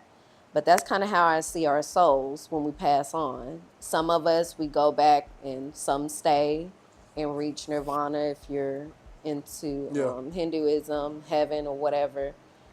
You reach that place where you kind of settle, and then you have those who have learned enough lessons, elevated, and become masters where now they come back and they reincarnate and they help other people, new souls, navigate this earth. That's where you have certain people where they have a certain energy about them, where they seem really wise, really knowledgeable, like just spiritually, just emotionally, and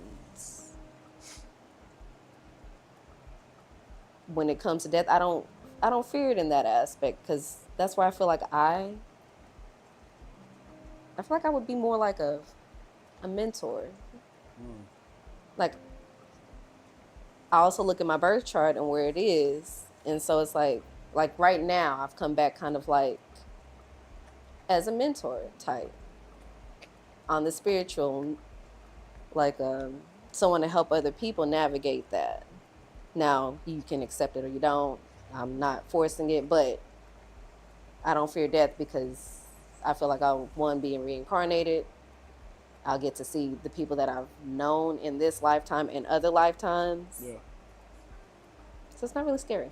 That shit scared the fuck out of me, I ain't gonna lie. Cause, like you said, by personal beliefs and the way I grew up, like after death, it ain't shizness. That's it. You just dark abyss until judgment day. And like, I know I'm a botch this like a motherfucker, but it's a scripture in the Bible. Basically saying, do all you can do, learn all you can learn. Right now while you're living, because once you're dead, that's it.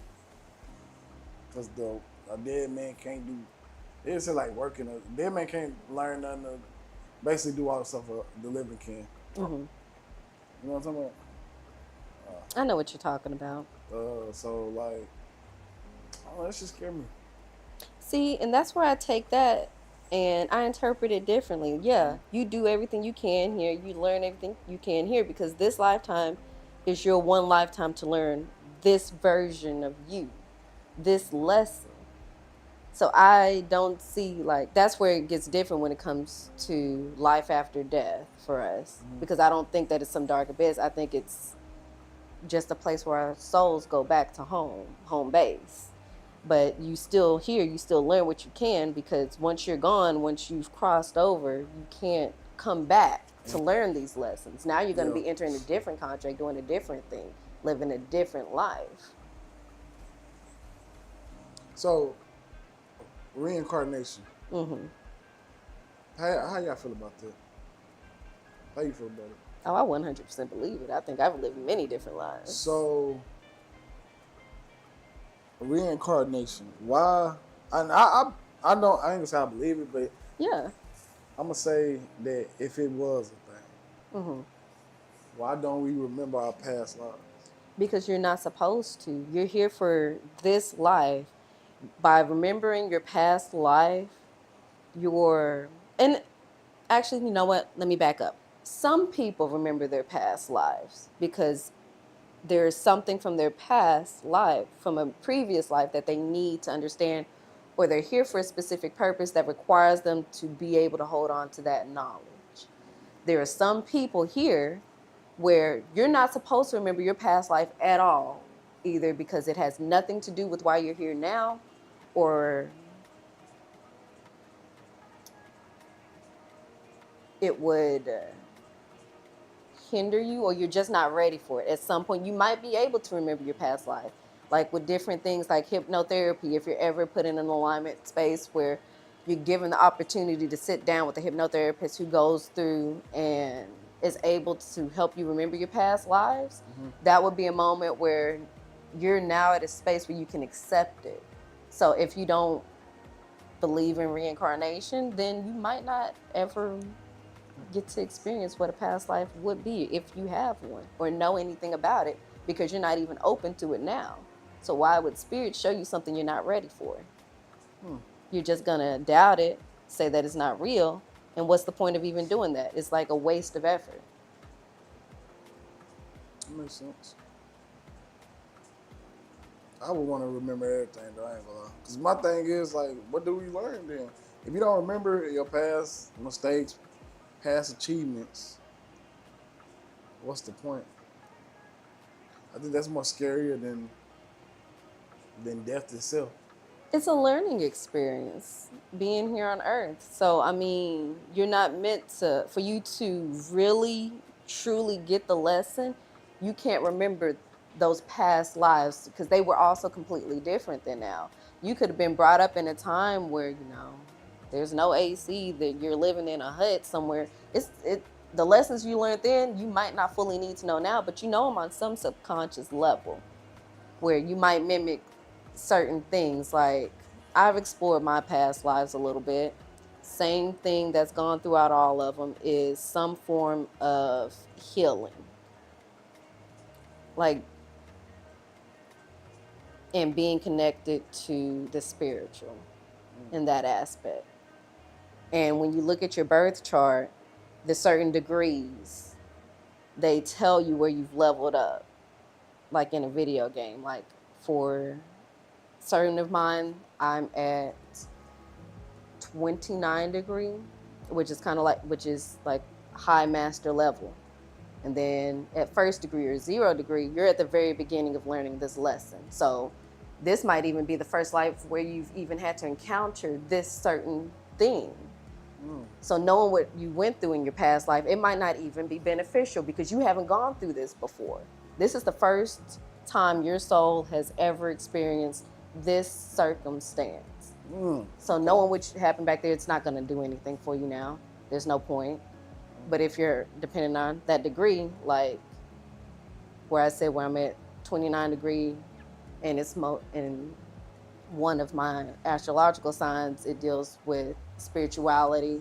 I can tap into that a little bit, well, a lot better. And I do tarot cards, so I'm finding it a whole lot easier for me to get in touch with my past life, get in touch with my guides, my ancestors, and all that, because of the previous lives where I've done my trial and error, where I've had to hide who I am for fear of persecution and everything. So with how good are you with tarot cards? I'd say I'm actually pretty good now, because I've done meditation, I've connected with my guides, and I've gotten so close. Like I did a reading for a friend yesterday. I still have my doubts about myself, so I still wonder how in tune I'm getting. And when I sent her my interpretation of what I was getting from spirit, she said it was on. Like she confirmed how good I was getting with it, because without her telling me anything, it was just a vague question on what does she need to know. And I gave her insight on the situation I knew absolutely nothing about. I haven't really talked to her like that. Like we've just been living our lives. I knew nothing about her life. And I gave her advice on something she's going through right now. So. I want to do it. You want to do what? A reading? Oh, you want me to do a reading for you? I bet I can do a reading on live one of these days. I'll bring my cards. Look out. What? That's it. He said he wanted to do a reading. So. Like you wait, you Y'all- want me to do a reading or you want to do a reading? No, he What's up? wants you to do the reading. Y'all work that out. I want you to do it I for don't know me. why. This house got to be involved in that. He don't believe in stuff like that. Y'all don't know what I believe in. I just said I don't know why this house got to be involved in it. He don't believe in stuff like that. Stop speaking for me. You think I'm gonna conjure some ghosts by doing a tarot reading? You can conjure whatever you want to conjure up in here. All right. But all I'm saying is that y'all can figure out that little tarot card shit. So that's all I said. What you think about it though? Are you The question? the original question. Do I look forward to what comes after death? It's depending on if there's nothing, then no. Because then that's scary. But if there's something, also it's no either way. Because all I'm gonna do with the personality I have now is wonder what all this was for. Like if there is something more after life, then it depends on what I do with the last half of my life or the rest of my life, I guess. I'm gonna be like, well, then what was I down there all that time for when I could have been here? And what's the point of here? Like, what's here? Like, if there's any kind of consciousness after death in this realm, then I'm going to definitely have emotions about the entire system of it all. Unless my consciousness is rewritten and free will and free thinking is taken away from me after this realm. Then I won't feel anything. I'll just be compliant with whatever's going on. I feel like our human emotions don't apply when we leave here. And so then it won't even matter. You said when we leave here? Like what we're feeling right now, all the complex emotions that we're feeling, I mean, that's part of this human experience. But once we're gone, I mean, we're energy. people Right. say. So energy is neither created nor destroyed. So, I mean, once we leave here, it's just, So then in that case, we it'll go be back to, or we just cycle through it. in that case it'll just be like formatting a hard drive, which I've done hundreds of in my career. So it'll just be like flashing it and then putting it back into rotation. Which, if that's the case, then I'd feel what the hard drive feels. Nothing. I'm just a disk that gets written over and over again. So I don't feel nothing. It ties back to what you believe at the end of the day. Yeah. Because how you feel about the afterlife is solely dependent on your spiritual beliefs. I believe more heavily in you're here, so you need to make the absolute best of what's here. I don't believe in struggling and being miserable until you die. That's something I do not believe in, even though that's what the American dream is turning into. I don't believe in you just got to be miserable till you die. Whether it's working, not working, a relationship, parenting, traveling, whatever you're doing, if you hate doing it, I don't think you should do it. Or don't choose to do it, or don't put yourself in a position to do it. Like if you got kids, be a parent. Don't walk out on your kids. Yeah. But if you know that that's not something you enjoy doing, Don't have kids. don't put yourself in a situation to be miserable. Yeah. Because this is the life you got. This is the body you got. This is the voice you got. This is the skin you got. Do what you're going to do in it. And then just let that be that. But no, a lot of people believe I'm going to suffer in this life so I can dwell in heaven, or whatever they believe the afterlife is for them. I'm just going to suffer here so I can get it all back over there. I don't advise that, and I don't live like that. I don't want to suffer anywhere. So if I have a choice, I'm going to be happy. And that's crazy because I don't think that no one is ever meant to suffer. Like I said, the bad things we go through are meant to be learning lessons. So if you are still constantly going through something bad, there's a lesson that you are not learning. You are one of those people where if you are the same person you were 10 years ago, you're not learning a lesson. Something is wrong. There's a disconnect. You should be able to take something from this situation and mold it into something that elevates you. It might not look grand. It might not look like how you think every other people tell you it should look, but it should look different enough to change you. To change you.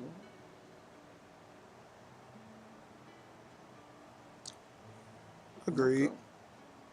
Well, we closing out on 2 hours. We got about 12 minutes left, and we got 2 more questions. Oh yeah, Wanna what's field them those? questions?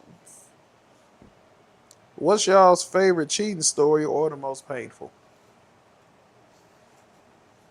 Favorite or most painful cheating story? Cheating story. Oh, like you got cheated on? Or if you did the cheating, if it's your favorite story. I can tell you my most painful. My most painful cheating story was the first one that I can actually remember. I was dating this girl long distance, and at that point, we had been together for maybe a year and a half or some change. All right, so boom. It was like my first real love, so I'm locked in. Like, this is gonna be my wife. We're gonna have 3 kids. This is before I stopped wanting kids. We finna move in, go have a dog. Like, this is the person. Met my mama. I'm done. I'm done. Just got my dick wet. I'm done. So, at some point in this relationship, her mother's cousin needs someplace to stay, and her and her kids move in. Kids or kid, I don't really remember. And so one of their kids was a stud dyke. What do you call them on the internet? A lesbian. One of their kids was a lesbian. And they needed to they stayed there. So the woman stayed wherever the woman stayed, and the kids stayed in the room with the girl I was dating. Mm-hmm. All right, cool. Far as I knew, the girl claimed to be bisexual, but there was no proof. Mm-hmm. Like most young girls do. They just claim to be bisexual because it was a trend. All right, cool. So they was in the room with each other, sleeping in the same bed, and I was like, nah, everything's straight. Nah, everything's straight. Oh, wait. All right, go ahead. Hell yeah. So fast forward, So one day, I looked on her Google. I had her password. We had each other's passwords. Yeah. For whatever reason, I had her Google Drive password, and I was in it, and a picture popped up of the cousin Shorty in Shorty's bed, and like I was like, "What's all this about?" Is this, you know what I'm saying? Yeah. So like, it's nothing. Niggas be sleep. And I took a picture. I was like, "Why would you take a picture of that?" And she was like, "Nigga, took a picture." I was like, "Okay, all right, so cool." Fast forward to August 15th, the day before my birthday. Oh, she waited till like 11:30 something, 11:40 something, and she called me. She was like, "Hey, I don't think this is working out." I'm like, "What?" And she was like, "I don't think this is working out." So like, nah, that's it. We done. Come to find out, that was not Shorty's cousin. That was a friend of the family. Well, damn. Come to find out, certain lesbians got this thing about turning people out. Yep. That just turn them on. And it turns out, my Shorty really was bi. And I was the last to find out. Well, damn. Man, I cried on the phone with my brother. And dude hung up. Damn. And I don't blame him. And that was the most painful cheating story I ever had. First time I got cheated on, I got left for a female. A masculine female. Be like this sometime. It was painful. It was rough. Damn. Yep. She looked like a bird. Well, fuck.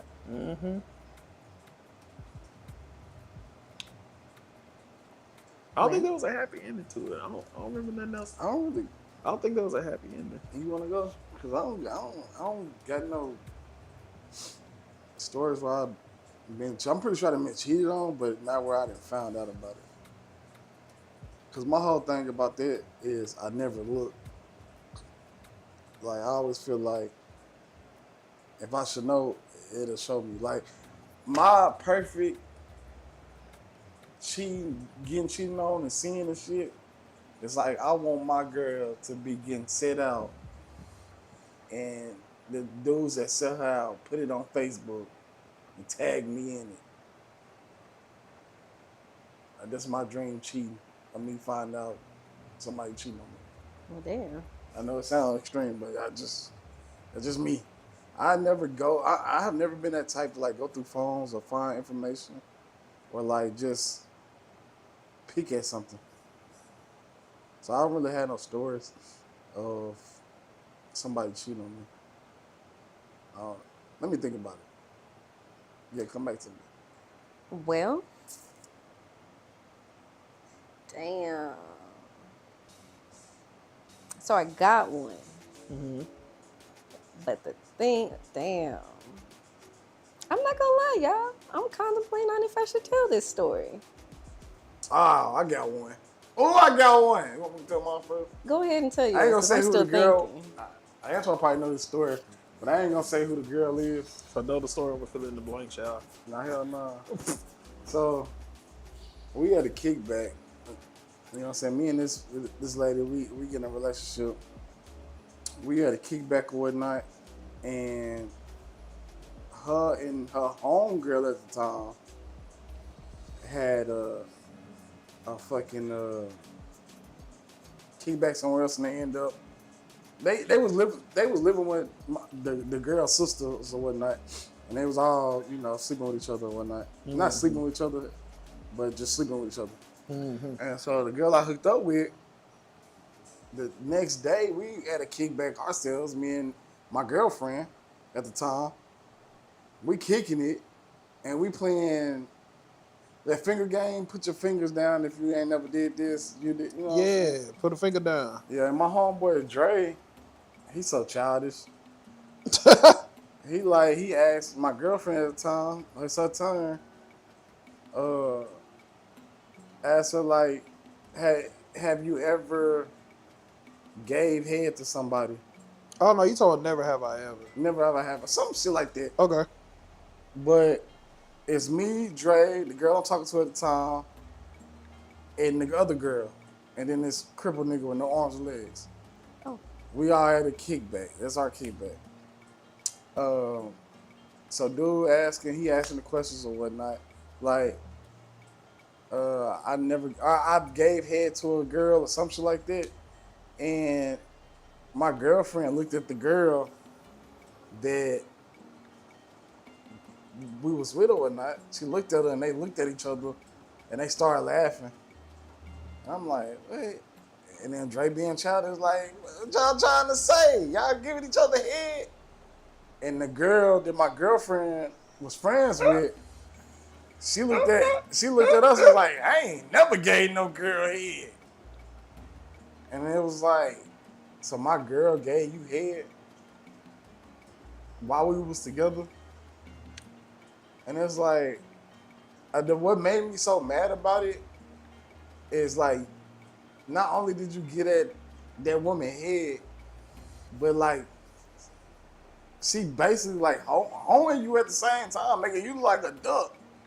He big on that pride shit, y'all. You know what I'm saying? Like, making you like a duck for giving her head, talking about something. I ain't never gave no bitch head. Bitch eat me out. And it's like you the one doing the eating out. And you my So girlfriend. you the one doing the bending. No count. And it's like, and you my girlfriend. And it's like, yeah, that fuck with me. I ain't That's lie. crazy. That fuck with me still to this day. No count. All right. It'll be what you decide. Damn. I got a couple stories, Just know but I you got gotta one think. that's worse than the other. Oh, my bad. Hold on. You go ahead. And it ended up being her fucking cousin.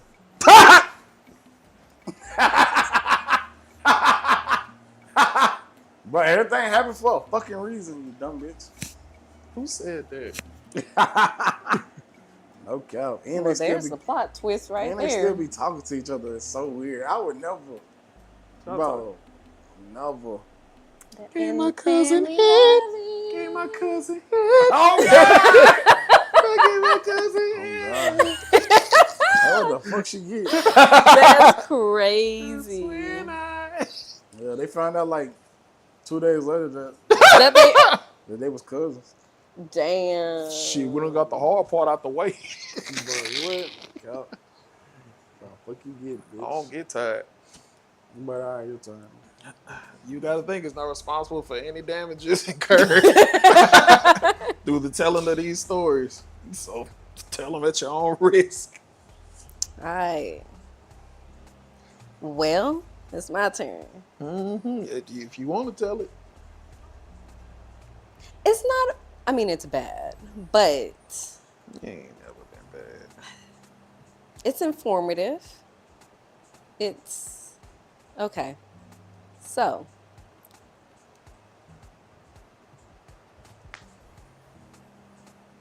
actually, you know what? I ain't gonna tell it. I ain't gonna tell it. I ain't gonna tell it. We're gonna ask her again in about a year. Why not? We're gonna ask her again. Is in a it year that? from Is now. it painful? That painful? It's not because I've processed my emotions around it. It's I'm like, so. Like you ain't gotta say no names, you know. Because once we get off camera, I can tell you. I'll tell you who. The you know person what? Go with your. I'm gut, just man. say this before I say it. I feel like this opportunity was brought up for a reason. This question was asked for a reason. So, okay. So, there's a guy I was dating. And let's say good part of the year or whatever. Things were cool, whatever. It felt serious. Like I had met his family, all this other stuff. And I remember we were talking about like future together and just seeing where his head was, where mine was. And he was getting ready to go to the military. I know military shit, so it's like, Yeah. I didn't, something felt off during the whole thing. Like, even though we were having conversations and he was saying how he saw a future with me and everything else, something still just felt off. And he's getting ready to You know, he's going into the military and whatnot. He's doing his paperwork. And I'm already thinking, I don't think this is something that's going to last. And I did readings with him. I remember one night specifically, it was 4th of July weekend, and I pulled some cards. And I have this Moonology Oracle deck, and it told me I needed to release something, let something go. And his name popped up in my head, and I'm just thinking, okay, I'm just tripping. It's maybe past insecurities popping up, whatever. Like, y'all can't really be saying him. Like, things are fine right now. Yeah. Sure. And he sees the cards because I pulled for him too. And he's like, okay, well, he had that fire pit out back. He said, write down everything that you need to release and then burn it in the fire pit and sit there until it dies down. Like, okay, cool. It's like, that makes sense. Well, the thing about this fire pit was we've sat around it before and they constantly had to put wood up in there because it would always burn, the fire would always burn it out quickly. Yeah. But this particular night, it did not want to burn out. So I'm sitting here thinking, okay, I done wrote down everything that I need to release. Like, what am I forgetting? And his name is popping up in my head. I'm still in denial about it. I'm like, nah, it can't. Like, things are good right now. Like, what is it? And come to find out, closer towards like the day before we got to leave, because just the day before I was with his family, they were throwing like a goodbye dinner or whatever. Yeah. So again, I'm sitting here thinking, okay, everything's cool, but something still feels off. And then he hits me up the next day saying that he can't do it, that he thinks that we should just end it. I'm like, okay, you know what? Maybe I already felt off, and this is what Spirit was telling me. So I said, I understand, it's cool, it's whatever, I guess. Well, I don't ever check my messages on Instagram, like my message requests, but I felt like checking it because normally it's spam stuff, but this time something just said check Shit be it. happening like that to me. Oh, God. And when I checked it, it was a girl, and she had messaged me because I posted a picture of us, of me and him, and it was something like My Soldier or whatever on my Facebook page. And then it was attached to his, like I had tagged him in it, and then I looked up and he had like adjusted the settings where the picture was no longer showing up there. I saw it as a red flag. I was like, okay, you on bullshit, but whatever. She done already caught it. And she had messaged me saying, hey, I saw your picture, and just told me, yeah, we've been talking, like we're talking to him at the same time. I called him out. I told him I was going to tell you. And I let her know that, yeah, he had already broken up with me already. And she said, yeah, because he knew, because I told him I was about to reach out to you. And this is where it gets tricky. I'm sorry. This is more to it. All This is the thing where I'm gonna say Arkansas gonna do what Arkansas does. Oh my God. Arkansas, who? Arkansas gonna do what Arkansas does. So if it gets picked up, it gets picked up. But Sure. she let me know. She asked me, have I gotten tested?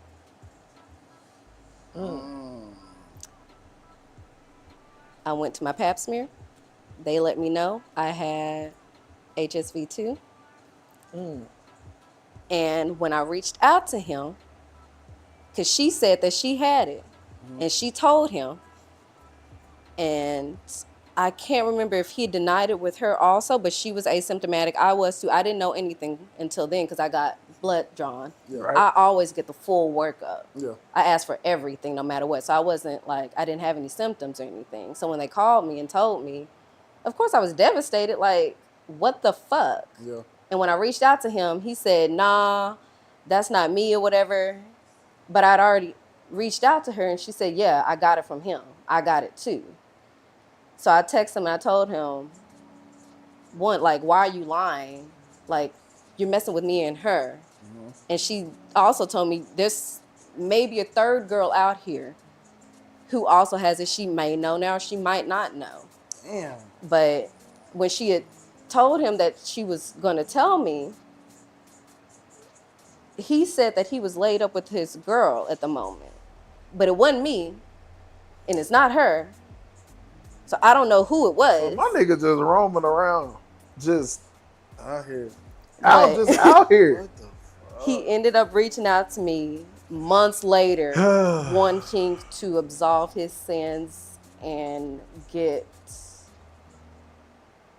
ease the demon that's on his shoulder. And saying, yeah, I knew, but I was just too ashamed to say it at the time. And thinking back on it, that night where they told me to release him, that possibly was the moment where, of course, I didn't listen to my guys, and that's why I am who I am now. I listen to them heavy whenever they tell me something now. Because that was the moment, that was a big moment where I didn't listen, and this was the consequence. Okay. But it was like, it's a learning experience. I learned to trust my guides. I learned to see the red flags and trust what I'm seeing, and then also what I'm feeling. If something does not feel right, go with that. But this doesn't define me. Of course not.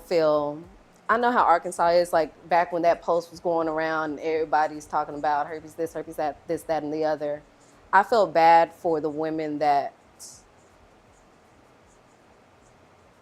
were struggling with it. Because a lot of times, like, it's not intentional, like you're going out and just looking for somebody to give it to you. It's like that situation. You're with someone who you thought you could trust, and you turn around and this has happened.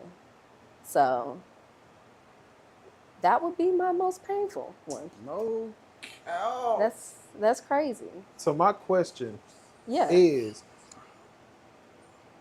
whether you do it or not, is there any legal action that can be pursued when that happens?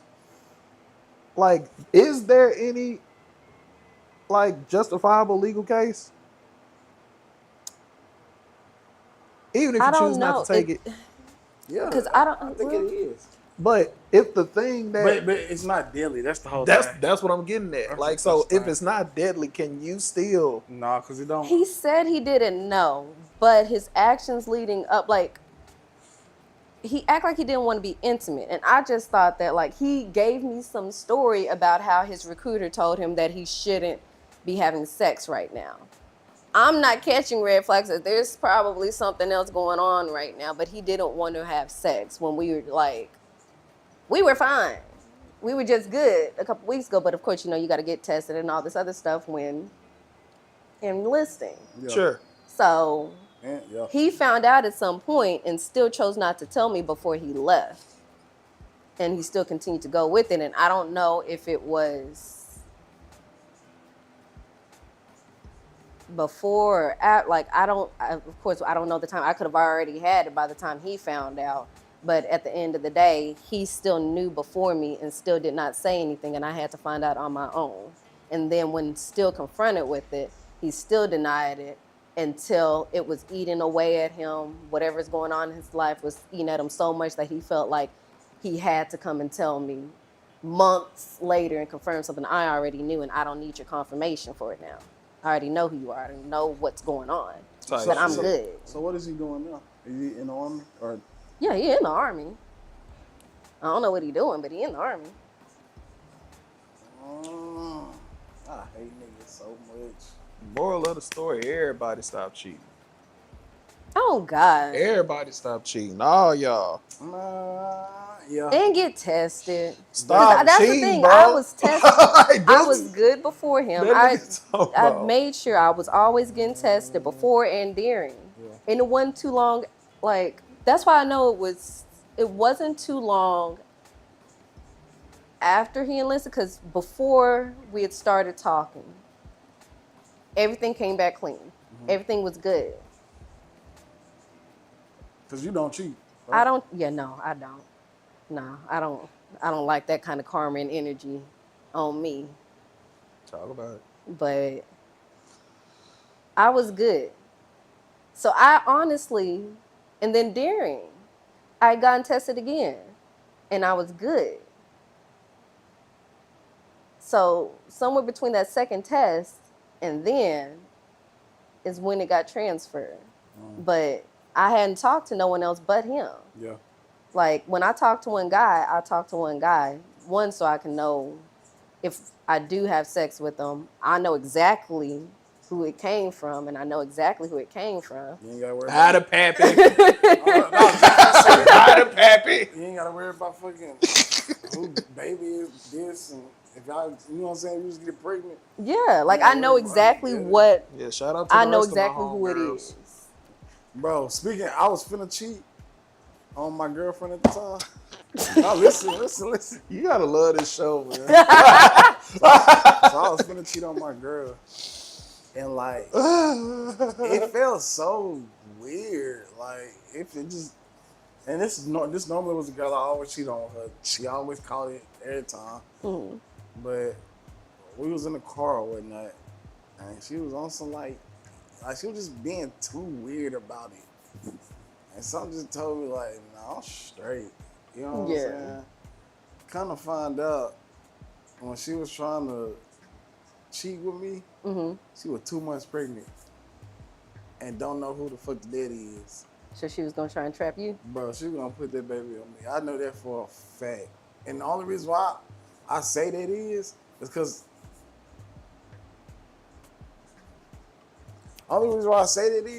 because I never not wanted to cheat with that girl. You know what I mean? Yeah. Like it's always a thing. Like, yeah, we just cheat.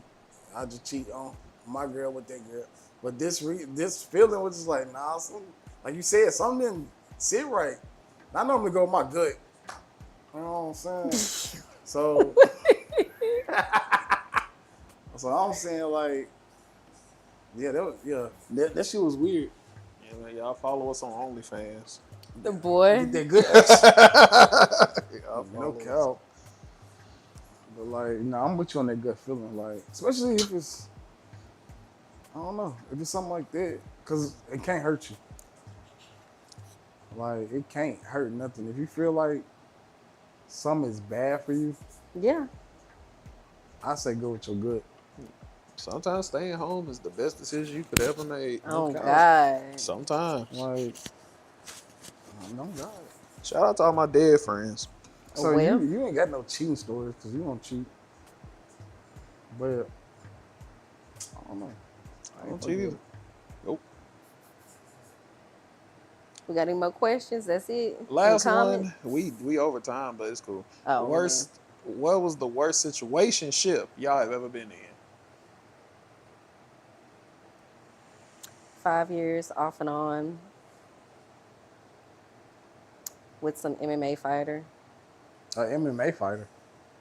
You would beat your ass? Oh no! Oh, Oh. God, no, no. I'm so like, No, what no. the fuck? No. When you say MMA fighter, I'm like, bro. That's like saying It's not five- funny because I don't need you getting your ass beat. Bro, I'm saying, you get where I'm coming from. I get it. If you Yeah. would have said 5 years with a ballerina dance, I'm like, oh, He was He dancing ended up on your being ass. he ended up being gay. Okay. He was dancing on your ass. She couldn't stand that shit. She don't like a nigga that can't dance. I better Hey, than her. but I don't, That's too much. that's way too much. She need But- a man. I mean, like, I can kind of see that because, like, what was the bad thing about it? It was the attention, the desire for all of the attention that comes with that. That the groupies with it. Was he from here? Oh, Yeah, from Arkansas. He made a name for himself out here. I know this story. Hmm. We're gonna look him up, but we ain't gonna shout him out. Yeah, we're not gonna shout him out, but We ain't gonna shout I think him I out. know. About, okay. it wasn't. Oh yeah, was just- I remember. Okay, yeah. I remember. It was just a whole bunch, like with that one. Yes. It was a bunch of cheating, like on his part, and not really locking in on me, just a bunch of leading me on type shit. And this was like earlier on when I'm younger. By the time I turned 25 and that frontal lobe developed, Okay. I was ready to dip. But it was just, I'd say it was the worst one because it was the longest and drawn out. Can't believe you did that Shit, I'm a You chatty said bitch. situationship? Situationship. See, my thing is, I done had plenty, but my worst one. You gotta go.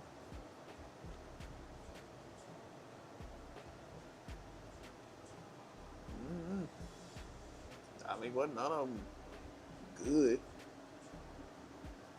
When did it go from dating to a situation? Ain't a situationship basically dating? It's Oh, why question? When did we go from like a first date just being bad to now we just fucking with each other and it sucks? yeah. So Like I don't want you talking to nobody, but I'm not entirely committed to you type shit. See, I only had one of them. Okay, I know. Well, nah. My whole thing about situationships is I don't ever stay long enough to not enjoy the ride. Like, so Smart. like we in a situationship, like that's exactly what it is. Like I don't get nobody room enough to have any bad memories with because we a situationship. Yeah. As soon as I see that red flag in a situation, I'm straight.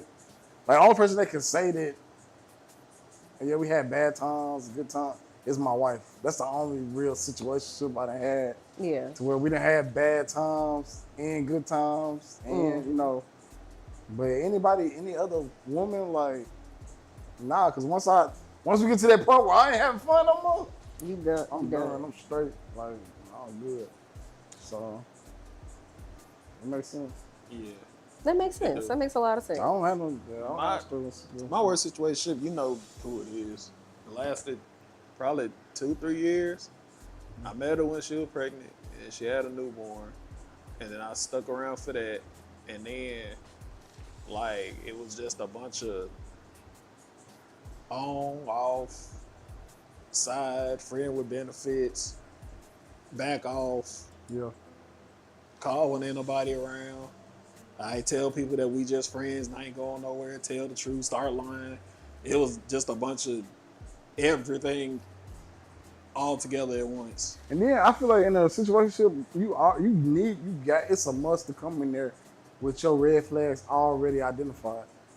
Cause my red flags, you said pregnant, that would have, fuck no, that would have been it from the get go. It should have been. I was in a real dark spot. Yeah. You remember where I was at? Like, bro, I was in a bad spot. So a whole lot of that should have been no. Cause But I said yes. I talked to a pregnant girl before, and like literally it was like for 2 days. We chopped it up. I met her, chopped it up with her. Mm-hmm. You know what I'm saying? I'm like, so you know, what you looking for a dude? This was my first pregnant girl I ever talked to, and she was like, you know, as long as you respect me and my baby, we good. That sentence just threw me off, and I was like, like it's just like Who said fuck this? threw me off, and that was my red flags of pregnant women. You Like respect me and my baby. Man, I I can't. mean, that makes sense though. I can't do such a bitch. And I Get it? think I was like, what, 17 at the time? 17, 18? Me and Oh my yeah. You know what Yeah, I'm saying? Like, but it just, and I know she ain't say it, but all I heard was like, he gonna need a daddy. Like, that's all I heard. And it's like, okay, that's one of my red flags. I can't talk to pregnant women. Yeah, Like- no. That whole thing wasn't good. I was in it for the benefit, and then the bad started. I went into good heavily, and so it was just a bad situationship. It be And like that. then it just had to end because it was like, bro. Yeah, But she taught me a really important lesson. She taught me a huge lesson that really like put the stamp on my whole change of journey. Is that, bro, you cannot win against somebody who ain't got nothing to lose. oh God. Yeah. Oh God. That was the biggest lesson I think I ever learned as far as dating. If they don't got nothing to lose, you can't out toxic them, you can't out petty them, you can't make them more. They have nothing to lose. Oh, Yeah. God. Like you will fuck around and go to jail, and they'll bail you out. But jail put you right back in jail too, Cause they bored. simply because they're bored. Like it's simply just because out of boredom. This is entertainment, and I was like, bro, I'm not him. Like I was like, yeah, I still got that toxic shit in me, but then I was like, bro, I don't. Like I'm out. Like I'm Yeah. out the game. I can't do it. I don't got it in me. And so that was the biggest lesson. It was a terrible situationship, but it taught me that. And then what's the time? I'm a time frame dude too, cause like, okay, if we in a situationship, let's say we do it for 3 years, right? And then it started going bad. I would use that 3 years that we had good times to be like, okay, I remember when we were this, so I could try to fight for that a little bit harder. But if we come, you start a situationship, I was talking about, I like to have sex with multiple men on every Thursday. No, I'm straight. Like I'm straight. But for 3 years, if you weren't doing it, I could be like, okay, I remember a time when you didn't have sex with multiple men on Thursdays. I need that back. So, And that's kind of how it was for me, why we ended up with going 5 years, because it started off in a committed relationship. Yeah. And then somewhere along the lines, things got rocky. He started wandering elsewhere. And then did he make that decision or did you make that decision? Or He did. y'all? He did. See, I wouldn't. It became rocky after he asked for a break. Then it turned into a situationship, because then he started saying, I don't know if I want to do this. And then kind of just stringing it along. Like, I like you, I want you, I'm talking about a future with you, but I don't want to make us official. I'm talking about marriage, kids, building a life, but I don't want to make us official. Okay. It got confusing, and it got to the point where he said he was ready, but I had already started to emotionally detach to when it got to that point for me to let go, because I was the one who ended it. I was fine. I was cool with it, because too much of the back and forth, you being unsure, I'm straight. Because I need someone who is 100% certain that I am who he wants from day one, all the way up to till death do us part. Because I grew up seeing that with my grandparents, with my parents. Like, I've seen the healthy marriages. So if you can't come in with that same energy, I don't want you. I feel like society like muddies that a lot, because like it's always, especially America, it's always options. It'll be fucking up everybody. There's so many options. You can be this. You can have this woman, or do you want this woman? Do you want this? Do you want this? Like, it's always showing us that it's something better out there, Yeah. and it's really not.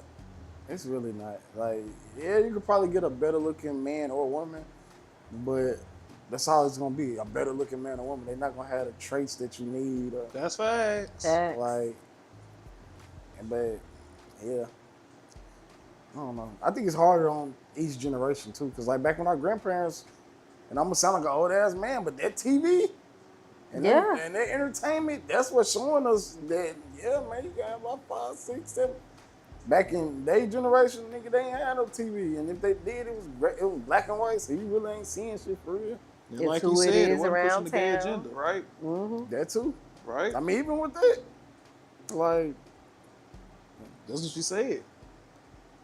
I stand behind it. They want Not pushing me. the gay. All right, so you like the gay agenda? I just said that's what you said, right? You heard what he said, right? He said, You not me. confirmed it. He said, I was, what? Like, you don't want them to push the gay agenda. That's what you said. All right, bro. Be gay. I don't Who care. gay? Everybody. That's what I'm saying.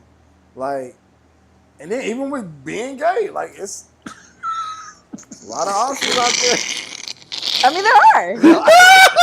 It is. Like, There are. You said even with being gay. it's a lot of options out there. Like, motherfucker, wake up.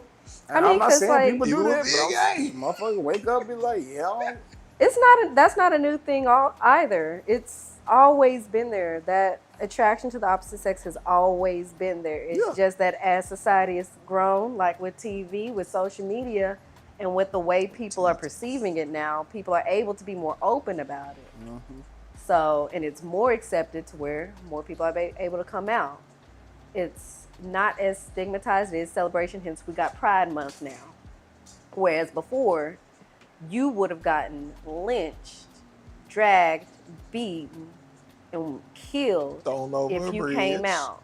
Disowned by your family if you came out. Thrown I over a remember reading a bridge. book. It was called, I think it was the Laramie Project. The who? Back in Laramie Project or something like that in high school. And it was about some guy, and it was telling about how he was homosexual and he had gotten beaten because of it. But like his daddy or something? Some people in town, like it happened. Like if you came out, people would beat you, they would kill you, they would Throw you over a bridge. throw you over. They would do horrible things. I ain't never So seen nobody it- throw no gay Newbie, man hold over on. the bridge. They would throw you over a bridge if you was gay. Yeah. So he watched the beginning of It Part 2. No. And he don't believe that that's accurate Yeah. to see two gay Yeah, men. oh, yes, and definitely. then throw one of them over the bridge until he drown and die. Wow. Yeah, because people are hateful. The same reason that they would lynch and kill us. It's just hateful people out there. And it's sad. Black people was getting thrown over bridges. You telling me And that we you have, don't so think... now we got black people who are also gay. That is a double whammy on them. I'm gonna tell you like I told my kids. I don't give a fuck what sex you like. Ain't nobody liking nothing in this fucking house. So you get the fuck out. Then you can do whatever, dick, balls, ass, sucking, fuck. Do that shit in your own house when you're grown. Right now, we worry about education. Worry that about makes sense. cleaning the house. I appreciate everybody for tuning in to the repilot episode of the You Gotta Think podcast. I think we can wrap this one up. We can wrap this one up. Yeah, we can wrap it Y'all up. We've feel been going, good? we've been talking, I'm we've with been it. chilling. All right. We on it. We'll see y'all next week. And shout out Deezy for talking to us, man. Peace out. I ain't know Daisy was talking to her. Yeah, he was the one asking questions. Woo! It worked. Yeah, cigarette. That shit crazy. Oh, shit. Gotta end on dick and balls, man. Had to. Got to. It's only right. And it looked good. That shit look like ass. I don't fuck with it. I'm ready to set my shit up now. What the fuck? Now, what the comments?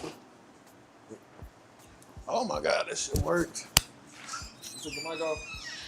Oh, yeah, freak ass. They want me to hear him smoke.